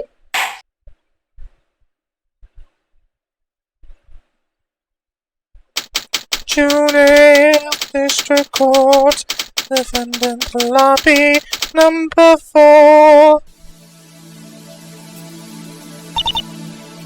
Well, that was something. Somehow you sound unimpressed. Well, no. It's just that your approach is very unscientific. I didn't really have much to work with here, you know. I understand, but still. These are new levels of straw grasping even for you. To be honest, I felt like one of those slimy lawyers trying to save obviously guilty defendants. I guess it's just way different than what I'm used to. I've usually always had a chance to at least trust my clients. Even that trust was betrayed a few times. This time I'm going in not even sure what to think. I could very well be trying to get a guilty man off the hook. Well, Hank comes back and denies all the possibilities and the trial resumes. I'm pretty much done for either way. Well, if nothing else, at least did my job. As best as I could have. I still don't know where Greenwell is supposed to be. He was in the defendant's seat during the trial. Just what is he up to? I know at this point would have been pretty nice. I guess there's nothing to do now but sit and wait. About earlier. It doesn't matter now. At this stage, the only relevant thing is not the crime. The evidence to go along with it. Does it involve any of those two? Well, no. They'll discuss it later. Okay. I'll go through some of those I'll go through some of these case notes and see if you can use anything. Just in case the worst happens. Thanks, Emma. Fingers crossed, I guess.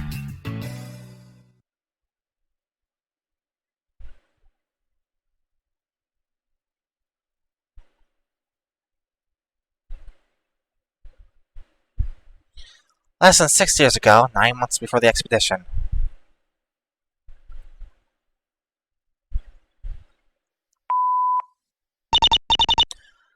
Lucas, it's me. I've looked over everything. The writings you've gotten me seem legitimate enough.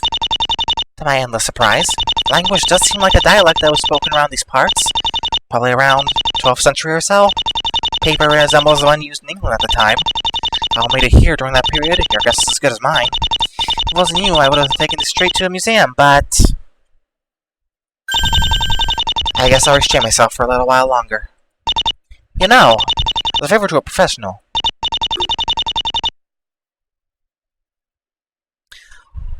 Also got that back from that contact of mine. You're right. The thing you found in the clothes were traces of gold. I do want to stress that this doesn't prove that we're talking about El Dorado here. What else? Well, there was something else I wanted to talk to you about. Not, related to the El Dorado thing. It's regarding me, and, well, you. Remember that time we went to that hut a few months ago, and... No, this is probably something I should tell you in person. Don't know how you'll react, I guess. Anyway, that's it. Later. I'll probably be up all night like usual, so feel free to call, okay?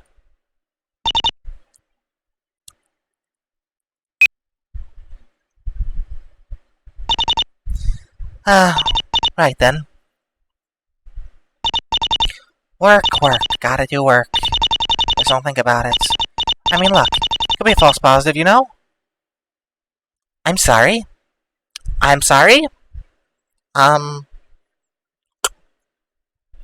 you pregnant? Those gonna happen, right? Gross. Just don't think about it. Let's see. Papers. Very interesting, very anthropologic. Yeah. This is awful! I feel like crap. God damn it! You okay there? Yeah, I'm fine.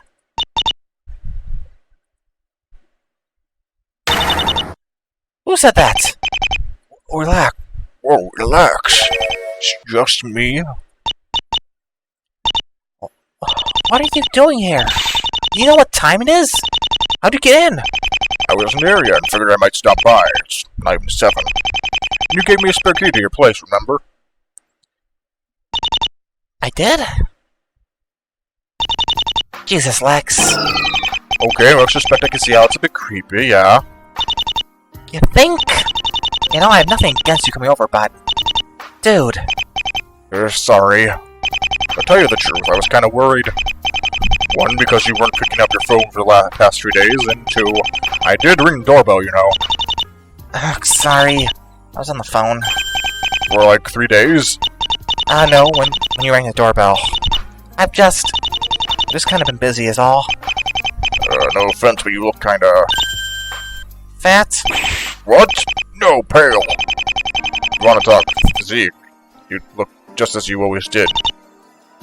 Right. Alright. Sorry, I just got stuff in my mind. How's the case going? Pretty well. At least well enough for Dad to not call me. Case or casino this, you say? Oh, well, whatever. It just occurred to me. It just occurred to me. You must be the only 47-year-old to say something like that. Like an old rich kid. Thanks, Victoria. Anytime. So, want me to head out and get us some food? I don't want to trouble you. Sorry, I kinda just barged in.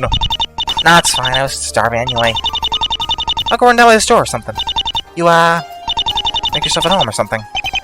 Well, if you're sure. Might as well be a way to make up for skipping our Thursday lunch.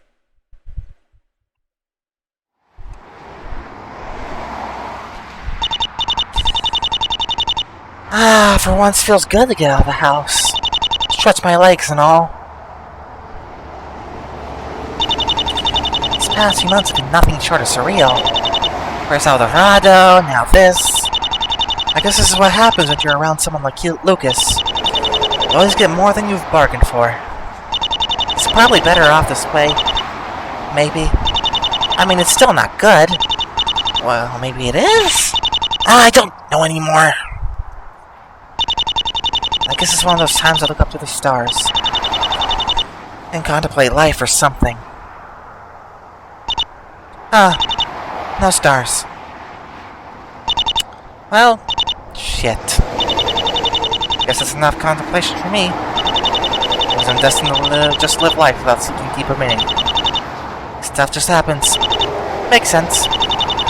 Everything up until now has felt pretty random. Myself start doing random stuff myself. Go with the flow. I mean, why think things through before you do them, right? I should just go and make random noises in my head. Whoosh! Beep! Woof! Yep, making sound effects without sound effects. Thanks, brain. Wonder if this is how other people think. Well, I think I reached alignment through this. I'm now in tune with the universe or something. Good job, me. Let's see what the forces of the universe are telling me. I think they're telling me you're screwed. Nice.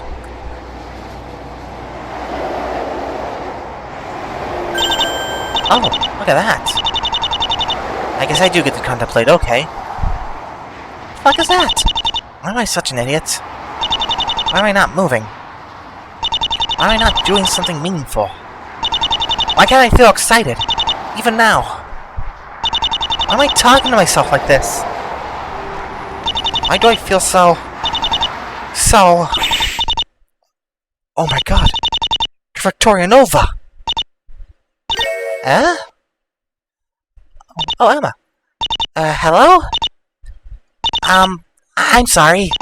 Are you, Victoria Nova? Nice to meet you. Your face recognizing skills are top-notch. What can I help you with, miss? My name is Emma Sky. I'm a huge fan. Now I mentioned I began any fans. You're a fan of anthropology? Sort of. I'm trained to become a forensic specialist. My friend once suggested I read you, and, I feel like those two fields don't exactly cross that often. I loved your essays in prehistoric tribes. But they're boring garbage. Uh-huh? I mean, okay, not really, but they are boring. So you can't be blamed for having bad taste. Well, that was a joke, sorry. I don't think you have a bad taste, honest. I was just trying to break the ice. Young people are so hard to read, I swear to God. I'm not even 30. It's nice to meet you, Emma. I'm honored you've read my work, I really am. Even it is boring garbage. So, what can I do for you? I don't really do autographs or anything, so... Oh, no, I'm just happy to have had a chance to talk to you. I mean, this is hardly a conversation, you know. You're near close to something I would get excited for. Let's see. Wanna, like, go and grab coffee? Eh? With me? Or really just... Why not? Unless, you got somewhere that you need to be. Oh, no, I don't. Excellent. I know a coffee shop not far from here. Shall we, Emma? I'm okay then, right behind you, Miss Nova. This Victoria will do fine. You got it, Miss Nova. Seriously? She's never gonna call you Victoria. Well, she does actually after you've died. Wait, she calls you Vic. So then I say to him, Professor, the textbook clearly contradicts what you just said. So I said, you kicked me out of the lecture, jerk. Professors don't like to be yelled at, you know. Plus I would have kicked you out of it, I kind of sound like that cheesy. Look, it was kind of a wild summer, okay? Something just stuck in my head. Usually when I imagine wild summer, I don't think of yelling objection at people. You don't get it. The way they do it, it's practically infectious. I mean, yeah, they're lawyers. It's kind of how professionals work. You see it, and if you like it, you start to emulate it somewhat. The thing is, it's never as good as the real deal.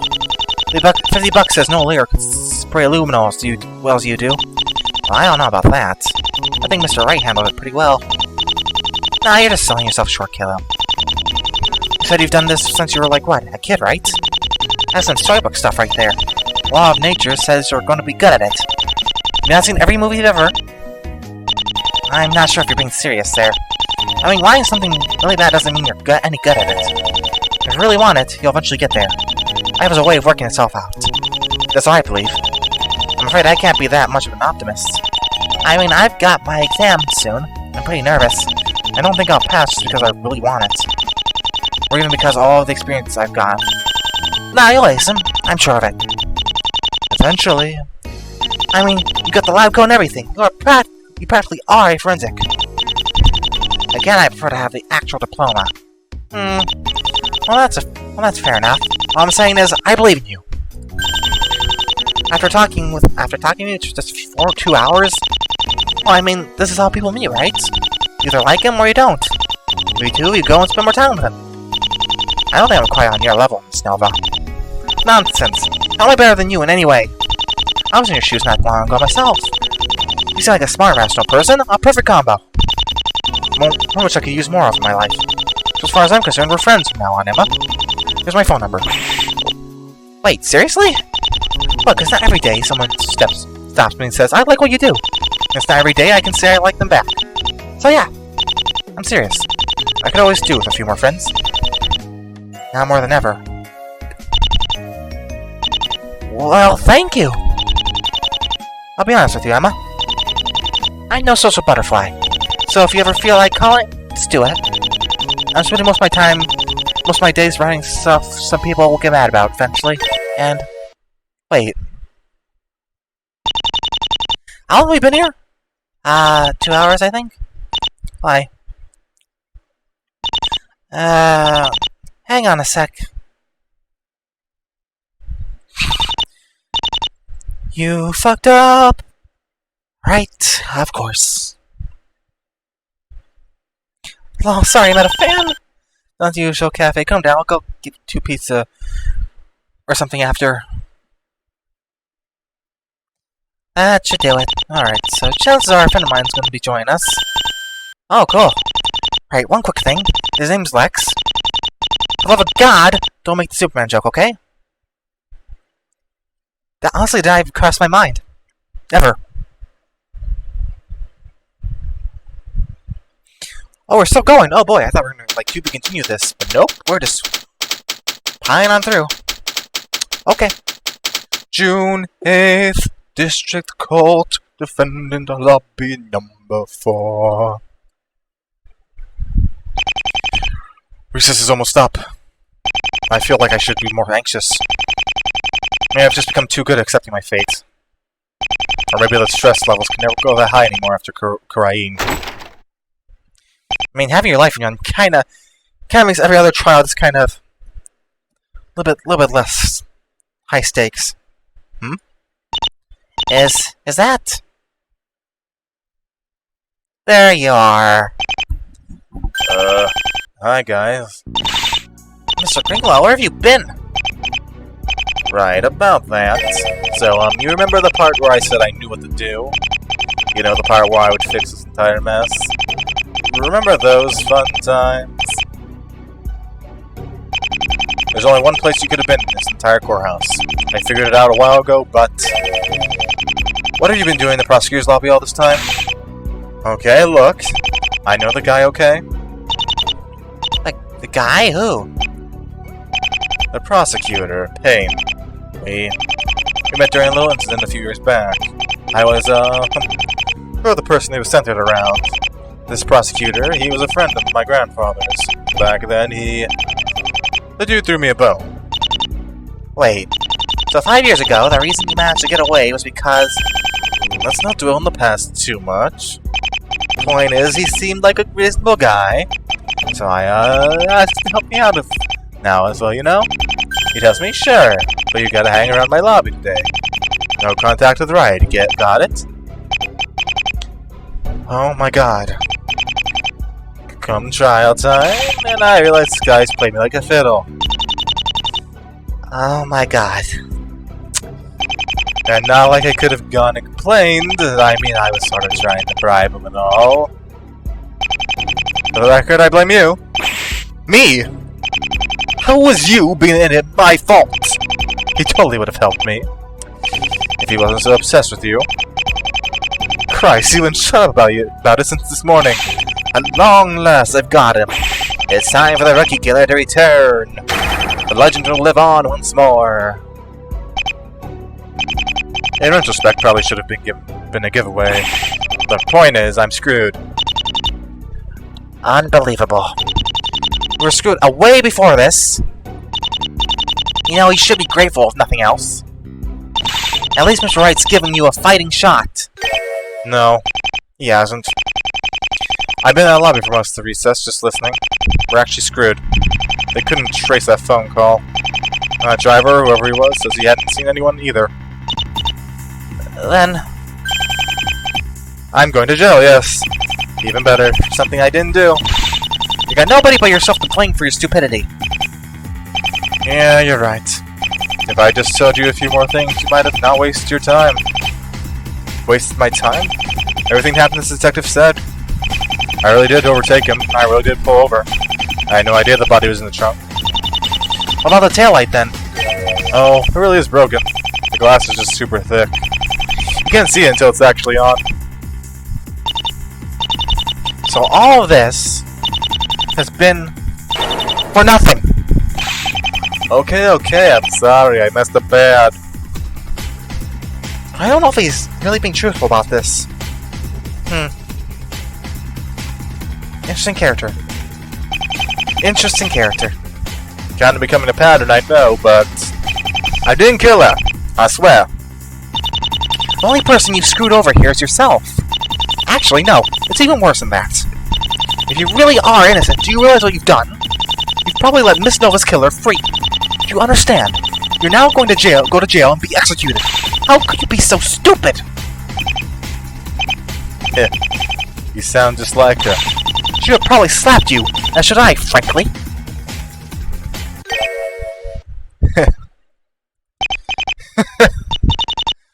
Mr. Wright? Well, Mr. Greenwell, isn't this interesting? Isn't this interesting indeed? I'm glad you're able to have a sense of humor about this and all, but I'm afraid I don't see the joke. Oh, don't worry about that. All you need to do is focus now. Need to focus on now is the plan. Ooh, plan? Yeah. My plan. June 8th, District Court, courtroom number 7.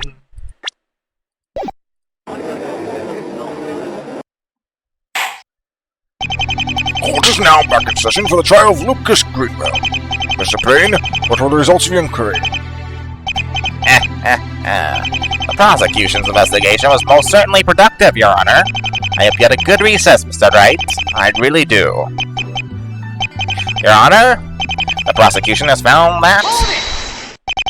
That won't be necessary, Mr. Payne. Your Honor, the defense would like to retract its earlier remarks. That's right, I bet you... Wait, what? Mr. Wright? Are you sure? That's quite a sudden change. The defense has come to its senses regarding certain things. Mr. Wright, I hope you're aware your theory was your last chance. Does this mean you're changing your plea to guilty? Of course not, Your Honor. Especially given that this trial won't be ending anytime soon. Nonsense. There's nothing you can do anymore. As always, we disagree, Mr. Payne. Your Honor, the defense would like to call a witness. A witness? Is that the person there were any? There is one person the court has not yet heard from. The defendant himself.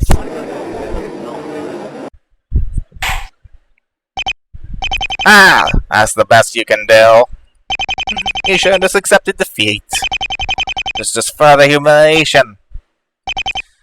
We'll see. Well, it is your right as a defense. Very well. Bailiff, bring the defendant in. Hey, look, it's me, a guy whose voice is going to kill your throat, Audrey. Witness, please state your name and occupation. Lucas Greenwell, archaeologist. Technically incorrect. Defendant, not a profession. Not a killer. Well, probably true again, not a profession. Unemployed. Look, we already know you deliver pizzas, man. There's nothing wrong with that. For you, maybe. Whatever. Yeah, I'm a pizza delivery boy. Laugh it up, everyone. Remember, though, for the fastest pizza in town, go to Mario's. Somehow I don't think they'll appreciate the advertising giving it where you are. Mr. Greenwell, I want you to testify about the night of this crime. Tell us your side of the story. Yes, you've already made that perfectly clear. Fine, not like I've got a choice anymore. I told you, didn't I? Sooner or later, you would spill the beans. If this is the way it's gotta be, then so be it. If for better or worse, I can't let this trial end. Earlier, when you said you didn't kill her, my Megatama didn't react. So at the very least, there's more to this than Pain's Act case. Now then, at long last, talk to me! Witness testimony. A sinister atmosphere. Me and Vic were supposed to meet at the hut that night. I showed up and entered the hut. Didn't find anyone, though. I waited for a little while before it decided just to leave, so I got in my car and drove off. I don't know how Vic's body ended up in my trunk, honest.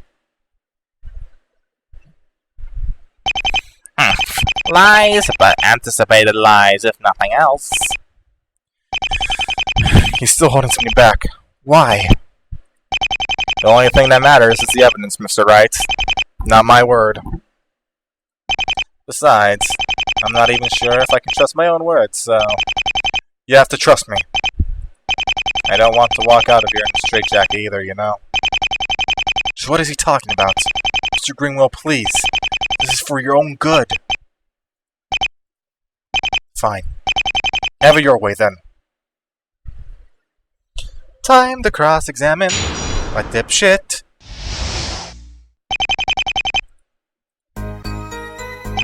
Me and Vic were supposed to meet at the hut that night.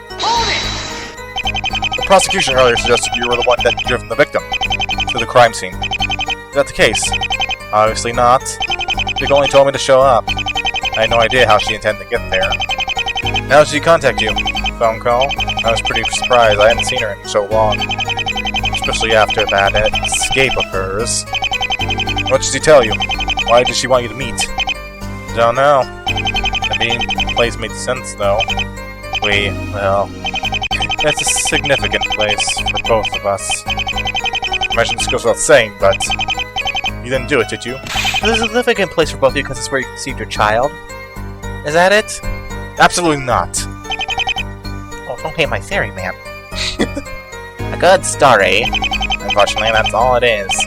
See, what I tell you, it's my word against theirs, my man.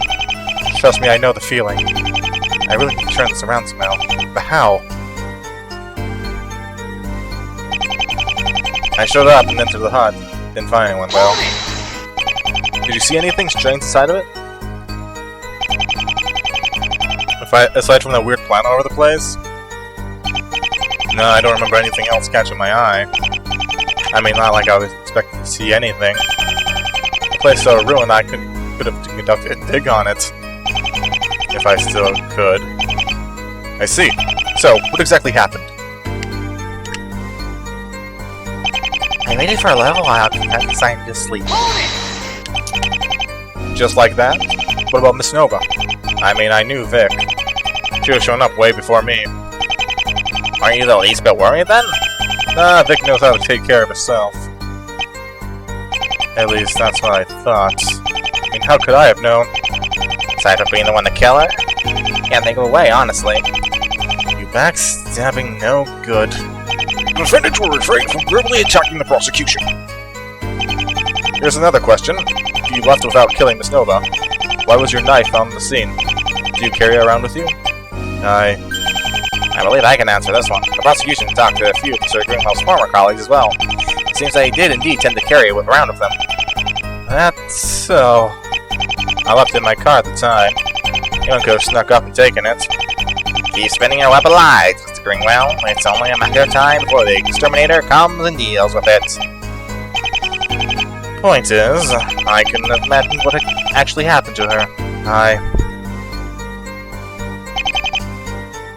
Anyway. So I got in my car and drove off.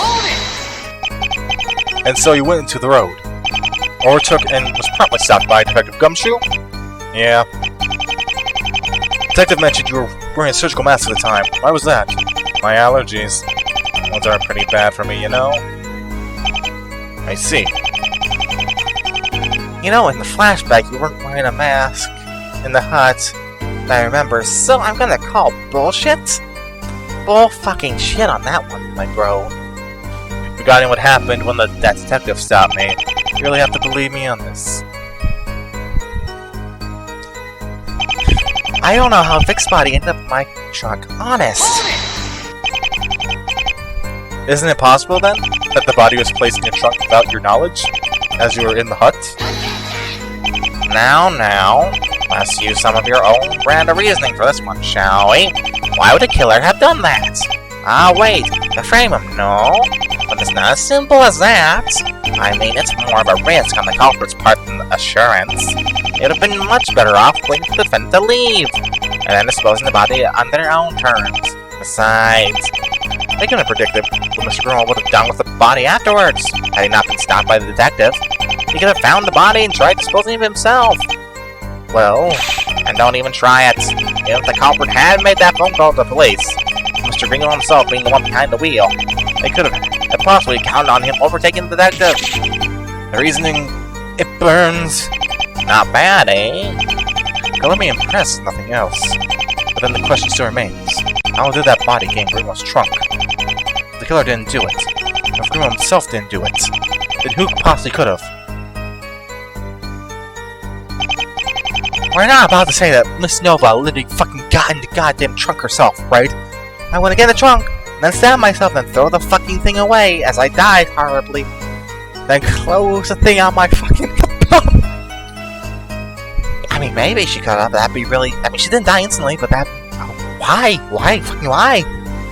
Also, the bloodstain in the fucking hut would say otherwise? Unless she stabbed herself, dropped the knife there, fucking crawled through the fucking car. I don't think so. I don't think so. Well, if nothing else, at least he's talking. Hard part's been replaced. Another hard part. Just hoping something comes out of it. Not well. As the man might be going to jail, or at least, for at least the possibly guilty one might be going for the wrong reasons. And I can't settle for either of those. Time to start getting to the truth of this mess. This wasn't me the hut. To the hut. Can't find anyone though. Drove off.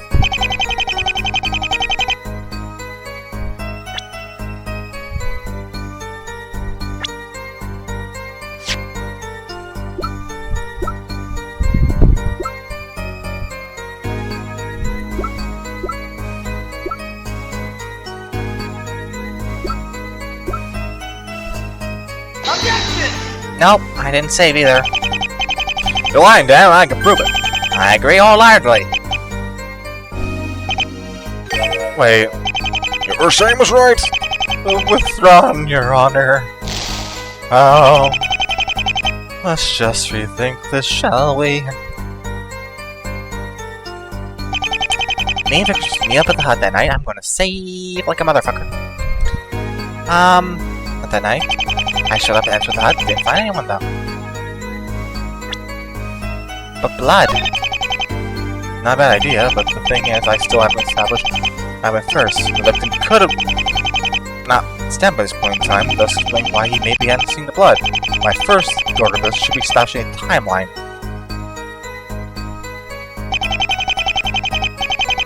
Okay, that's interesting.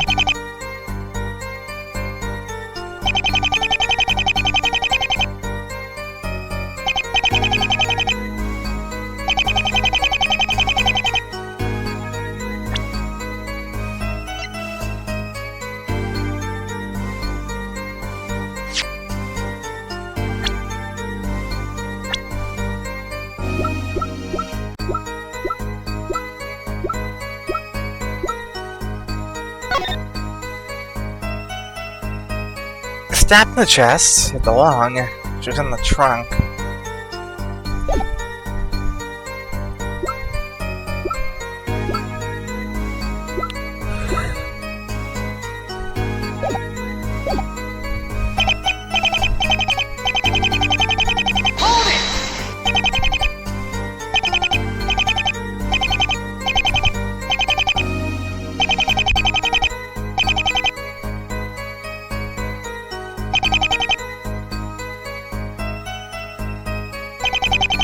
Did she make the call? The prank call? Huh.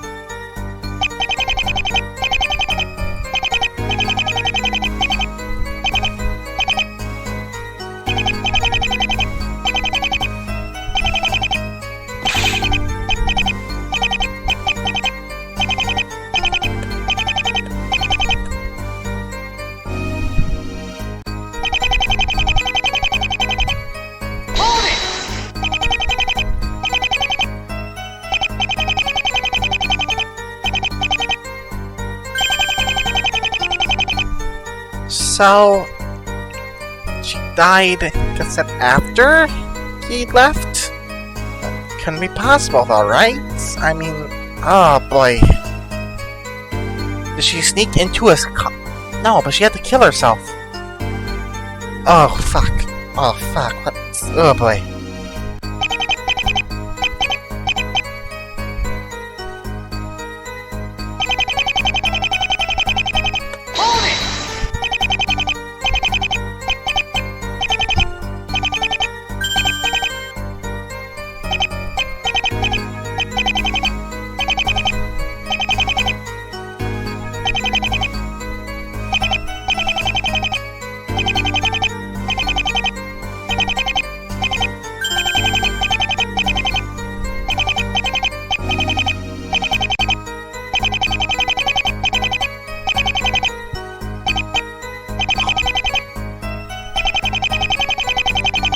I mean, she could have had a hand in her own death. That's weird, but she could have.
So, are we gonna try and suggest that she put herself in the trunk?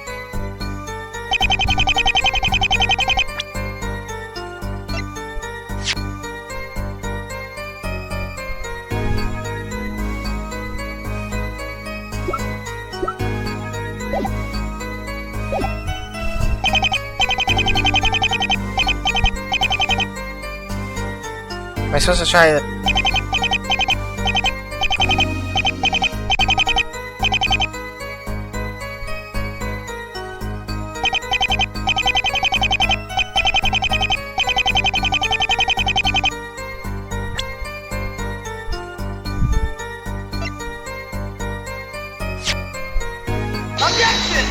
obviously not. I don't know why I even tried.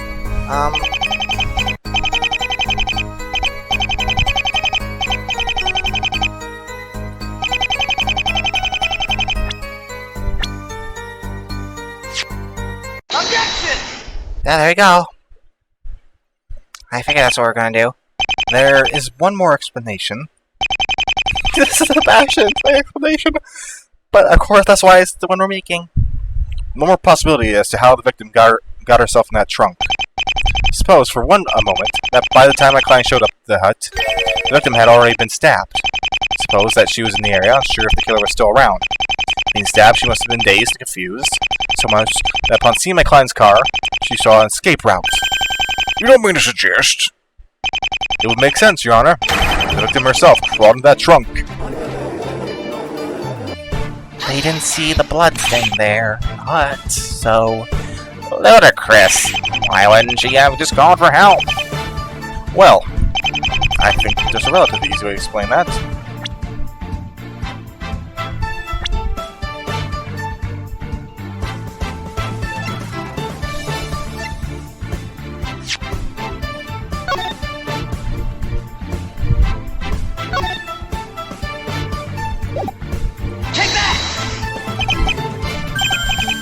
Maybe. You don't sound very sure, Mr. Wright. Because I'm not. Said that one out loud, didn't I? Indeed you did. What else do you think this? See why the victim didn't call out for help. Well,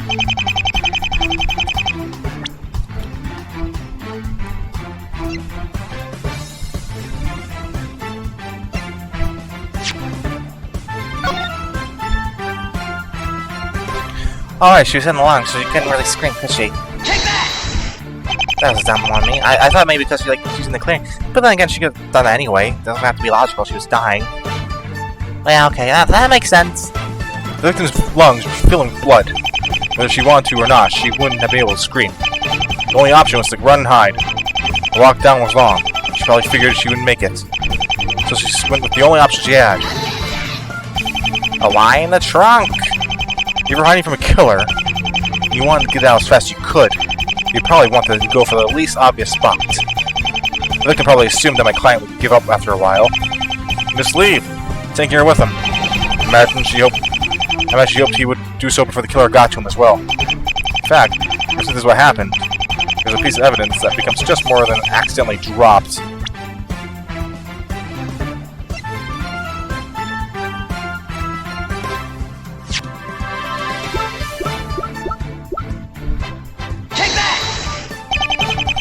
Remember the badge? The prosecution suggested earlier it just happened to fall out of the victim's pockets, thus jamming the trunk. Consider this, though. What if the victim herself had put it there, as a means of being able to leave if need be, or to keep the air flowing inside the trunk? After all, her lungs were filling with blood. The last thing she would have wanted would be to lock herself in. Even now, you're still throwing out theories as ridiculous as these?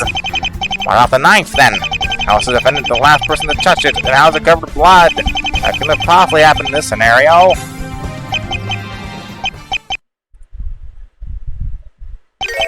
I'll get back to you on that one. It appears Mr. Wright wasn't able to provide an adequate answer. While I'm not tempted to discuss everything now, there are still some points of interest. Please proceed, Mr. Wright. Damn it! I still can't form a proper timeline of events in my head. The knife really is the root of all evil. At the very least, I'm beyond sure that Miss Nova going to win that truck herself makes no sense given everything. Which would mean that by the time Mr. Greenwell showed up, I can safely assume she already was attacked by the culprit. There's no other possible scenario given what he's told us. So, what now? Because now is this where I bring up the thing? I'm gonna save before I do anything else.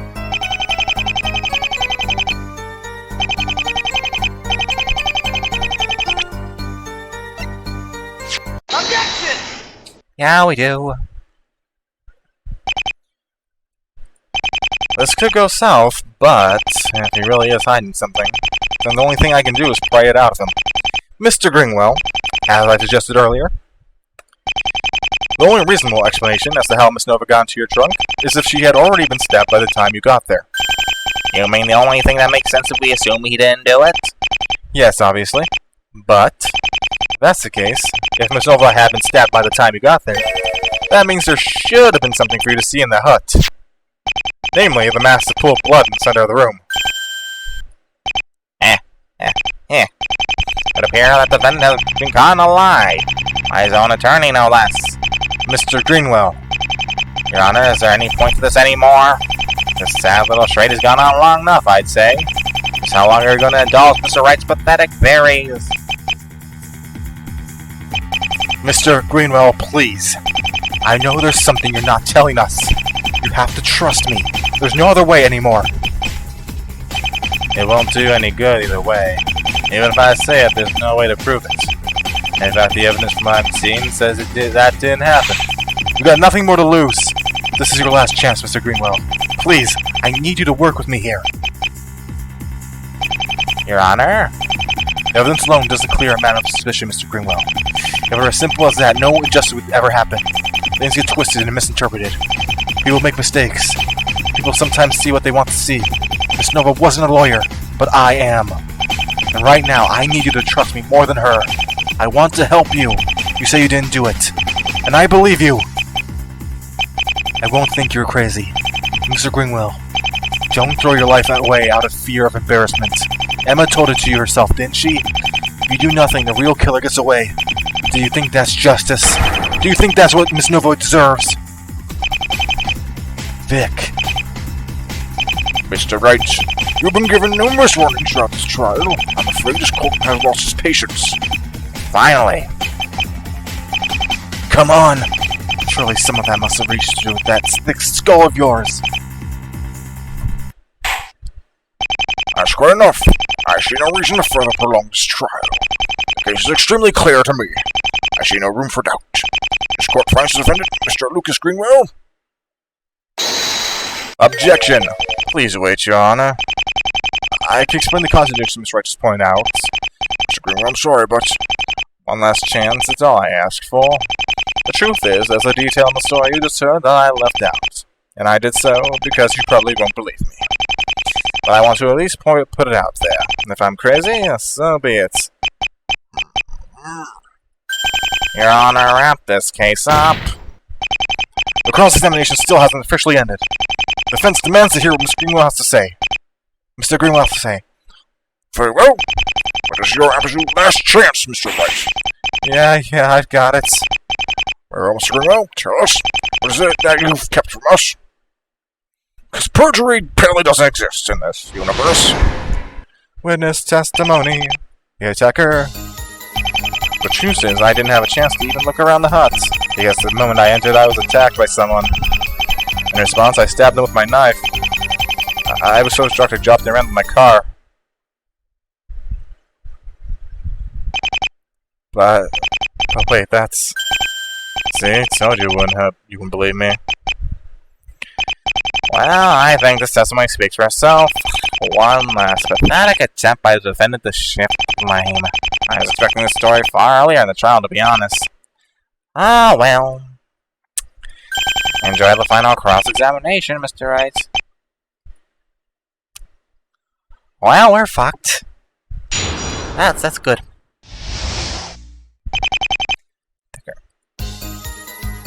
The truth is, I didn't have a chance to even look around the hut. I'm going to save, because I have one little piece of bar left. Just to be absolutely clear, everything else up to that point is the same as you claimed earlier. Yeah, I got to the hut expecting to meet Vic. I stepped inside and, well, let's just say it was an experience. Because the moment I entered, I was attacked by someone. Someone? It was pretty dark. I couldn't get a good look at them. They were waiting for you in the hut, then. I don't know if they were waiting for me or what. But I know they were there, and I know they jumped at me after I walked in. So... in response, I stabbed them with my knife. Just be absolutely certain, when you say your knife, are you referring to... You don't even have to ask. Yeah, that knife. What happened next? I was so shocked I dropped it and ran to my car. You dropped it. But then, Emma told me at the crime scene. This usually doesn't add up.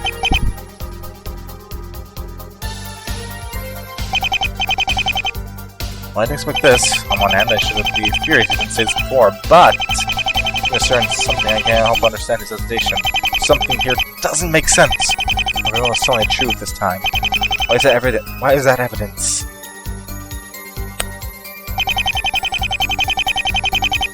Something to do with a knife.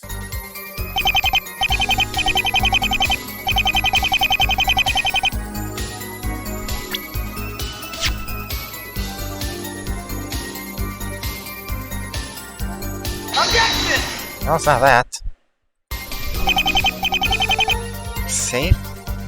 Yeah, I would like to say this was safe. Response, I'm so shocked.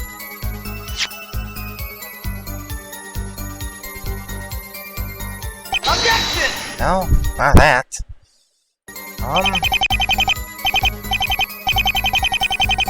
Something that changes if he pulled out the knife.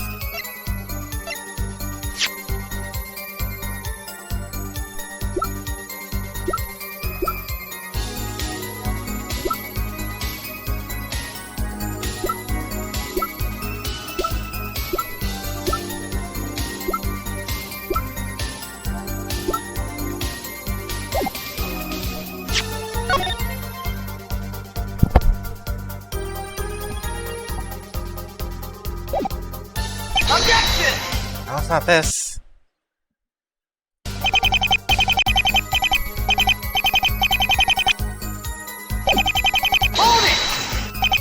You dropped it, but then told me the crime scene. Something doesn't add up. Okay, so this.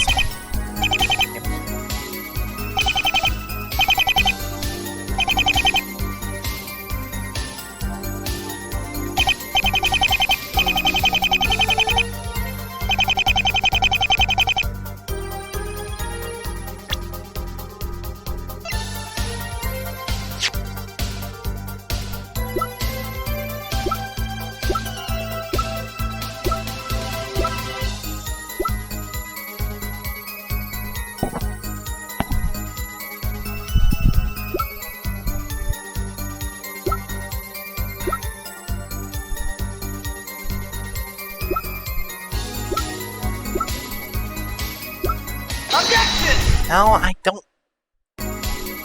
No?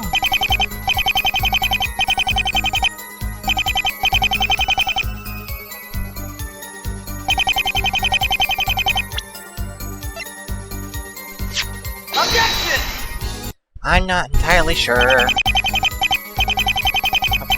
Evidence says he dropped the knife.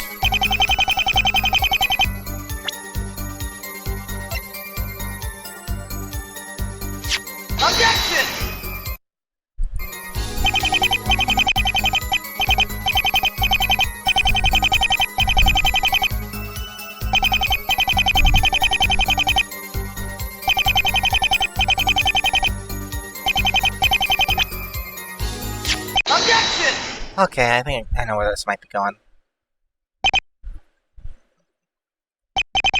I see you've gone to the problem I've been having. You claim you stabbed an unknown individual at night with this knife. Yep. The knife that was supposedly the murder weapon. Yep. The knife that was apparently used to stab the victim. That's the one. Ah, you fool. You just admitted to stabbing the victim. I was wrong. You were telling the truth. Victim jumped you, you stabbed her, and then she crawled into your trunk without you realizing it. Incredible. Just solved my own case. No. Wasn't Vic. I don't say that because of some blind denial. So I stabbed was a man. Oh, never mind. Back to line, I see. No. My client killed nobody that day. Mr. Greenwell, I think I finally understand your dilemma. Remember, you stabbed an unknown assailant. Prosecution's evidence told you that this knife was the murder weapon. So you get it out your own memory. I've been dragged through the mud way more than a person should have been. worst thing you can do to a person like me, no, to a person like Vic, is to call them nuts, lock them up, and throw away the key. I understand. I appreciate you telling the truth. You did the right thing. I did? Of course. Now then, allow me to do my job and get you out of this mess.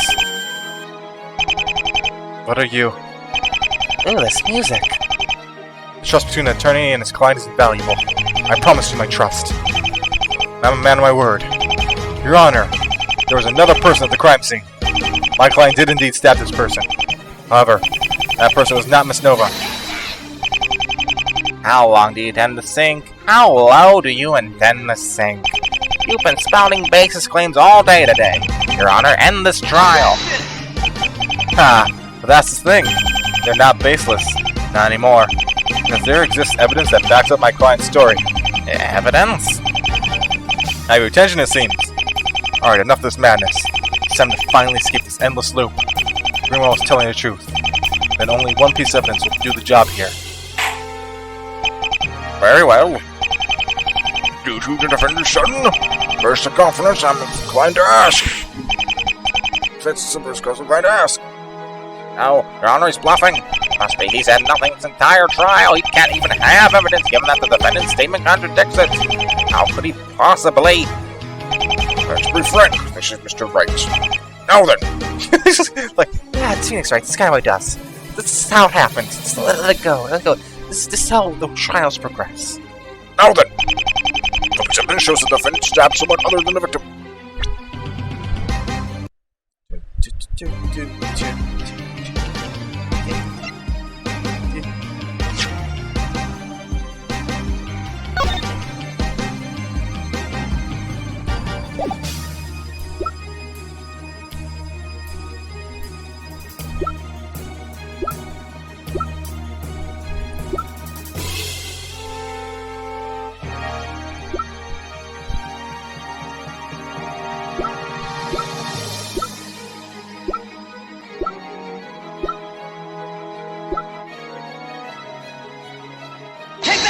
Nope.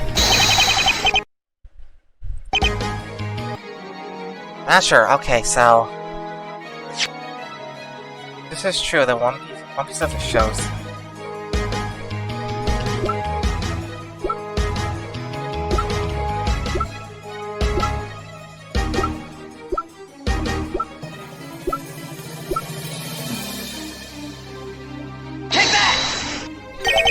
The knife? It only makes sense. My client stabbed someone with this knife. Been established he was the last person to hold it. After stabbing the person, he dropped the knife. In other words, the blood in this knife must be the stranger's. The knife must be the stranger's. That is the murder weapon. And there's the crux of the whole matter. I wonder, given that the investigators found a giant pool of blood, determined it belonged to the victim, saw a bloody knife at the scene, one bearing the defendant's fingerprints at that. Could it be that someone jumped the gun here? Could it be that maybe, just maybe, someone involved in the investigation merely assumed this knife was the murder weapon? But who could it have been? In this investigation, single-handedly led by Mr. Payne, who could have made such a glaring error. Phoenix is getting a little sassy. No, this knife is the murder weapon. So, this blood, it definitely belongs to the victim, right? Obviously. You're not sounding very sure, Mr. Payne. Well, that is I am. This is obviously just another bluff. I'll take that as confirmation that you haven't tested this blood. Your Honor. I almost dread at the possibility, but very well. Bailiff, send this knife to be examined by the investigators at once. It can't be. I couldn't have.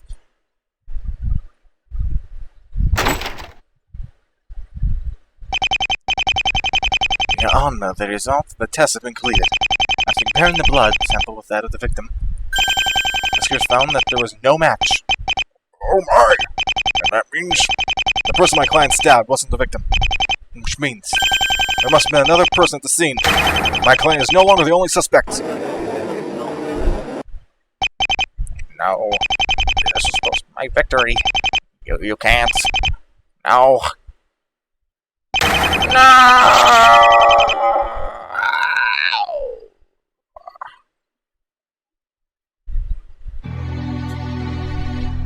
It would appear investigations are more complicated than initially suspected. Now, in my mind, this suspicion is not fully left to the defendant. I cannot, in good conscience, declare a verdict at this time.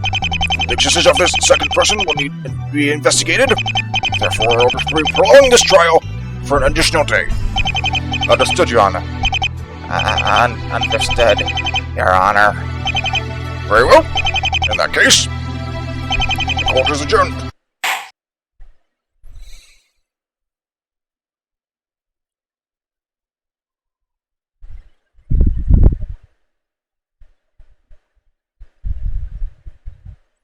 Less than 6 years ago, 7 months before the expedition.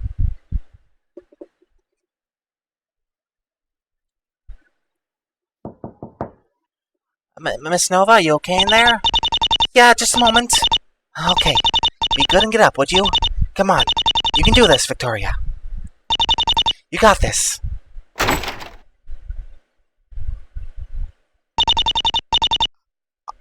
Are you okay, Miss Nova? You're in there for quite a while. Sorry to worry you. Just a stomach bug of some kind, I'm afraid. But anyway, I don't want that to be all you get out of this. How do you like this office of mine? I know it's a bit messy, but it's incredible. The sheer amount of books and notebooks and it's a mess, but I can tell it's still organized. It is? Well, I'm glad you like it. I've actually prepared a few books for you to take with you back to Europe. Really? Well, you didn't have to do that. Nah, I've read them all anyway. I imagine it'll be as good of in-flight entertainment as anything. I also intend to show you my pet turtle, Jackson, but he's... well, he's kinda in hiding. I'll let you know if I find him.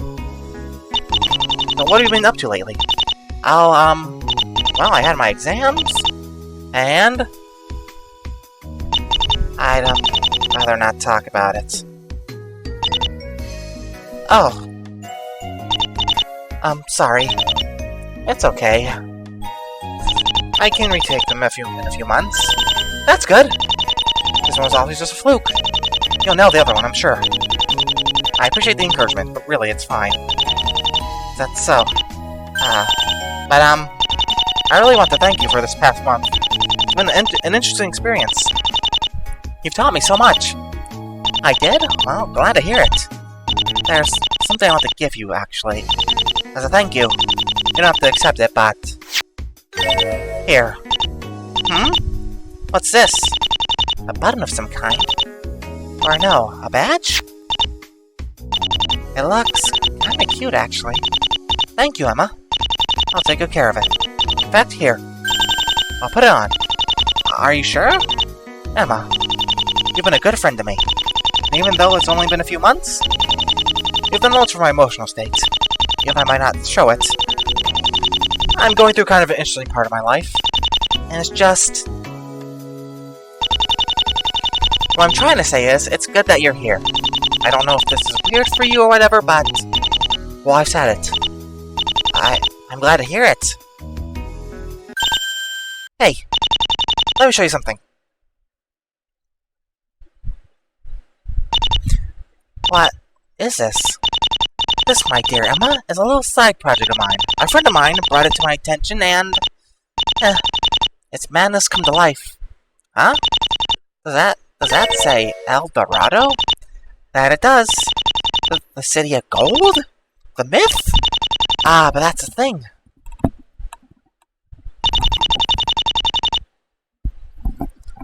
I don't believe it's just a myth anymore. It's real, this place. And not just that. My associate, I mean.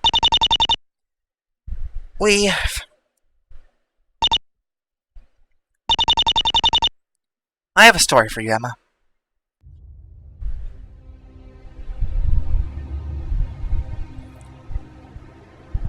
Sometime in the late 12th century, an English ship called the Golden Birth got lost at sea after a storm. Among the casualties of the events were the ship's navigator and captain, and thus, sadly, with no sense of direction or leadership, chaos ensued on board. The men did not turn to savagery, though. When I say chaos, I don't mean mutiny or brutality. Chaos is lack of peace and order. And while the peace was maintained on the surface, at the core things would soon crumble. It was not that everyone had an idea of how to solve the issue. Rather, it was that everyone had given up on trying to find one. Thus, all they could do was wait. They would get up, they would gather, they would eat, possibly clean the ship if need be, and then cry themselves to sleep at the day's end. And the day after, wait some more. Wait until they ran out of food, or worse. For months the ship drifted. What was meant to be a trip from England to Spain proved itself to be one across the Atlantic. While Atlantic to us, to them it was a great unknown. Madness soon ensued. The men began to see things, hear whispers. Fear began to spread among them. Those who were unharmed were spared only because they jumped overboard. Among the stench, misery, and human waste, the ones who remained could only bring themselves to either scream or cry. Some began to eat wood, believing it to be a fitting supplement for food. Wow, this is getting dark. If I told you that months later not all of them were dead, you probably wouldn't believe me, right? But indeed, one man did survive. The ship was meant to transport weapons and armor, as aid to the crusade. The surviving man, tired and weakened in mind, took a set of his own. He was afraid. Afraid of the things creaking in the night. Afraid of his crew members coming back for him. If I told you that he was still alive when he reached land, again, you probably wouldn't believe me. However, yet again, a miracle had occurred. He lived. The man had set foot in this new world. Dazed and confused, he began to walk. He made his way through the barren landscapes, hunting to survive. His lack of stability hurt his proficiency at that, which, in the end, did not help. He could not even remember his name after a while. He could not remember where he had come from. He could not even remember why he kept on walking. He became nobody.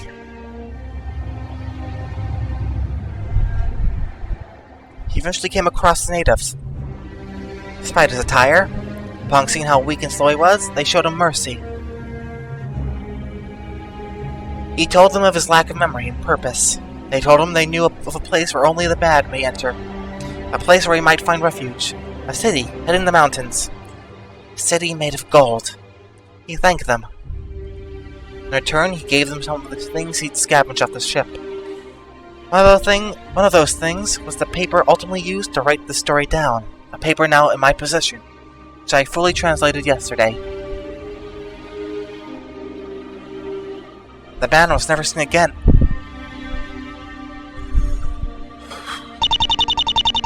The reason I just told you this story, Emma, is that written in it are directions the natives had given the man on how to get to El Dorado. The writings also feature a detailed explanation of the land and area. My associates had managed to find a place that matches the criteria perfectly. Under normal circumstances, I wouldn't trust the legend. But, given the fact that we seem to have recovered the uniform the man wore, a uniform that had no business being where it was found, and several other artifacts the man would have given the natives from the ship. Don't tell me. We know where it is. We found El Dorado. I know how it sounds, but everything I've just said also matches with the pieces of evidence I wasn't asked to examine. Everything points to a single place. Say, Emma, how do you fancy a trip to the mountains sometime soon?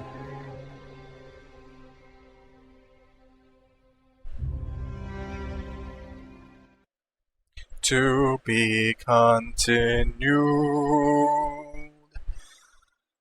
Well, that was a lot longer than I expected. Oh, hey, bar refilled. Well, June 8th, District Court. outside. Don't know what that looks like. I don't think we've ever been outside a district courtroom in any of the games, but whatever. That's not the point. I'm going to cut it here because this went on way longer than I expected. It's like 2:30 right now, almost 3 o'clock in the morning. So yeah, I would give my thoughts. I'm going to give them beginning of next video. But I'm going to take a break. So thank you for watching if you've been watching. I hope you've been enjoying it. Hope you've been okay with my slowness in getting some of these answers. I'm trying my best. This is a really interesting case so far. Really well written. It's so good all around. The sprite work, the music choices, the story, the character writing's been wonderful. So, yeah, we'll pick this up next time. This is Andre, signing off.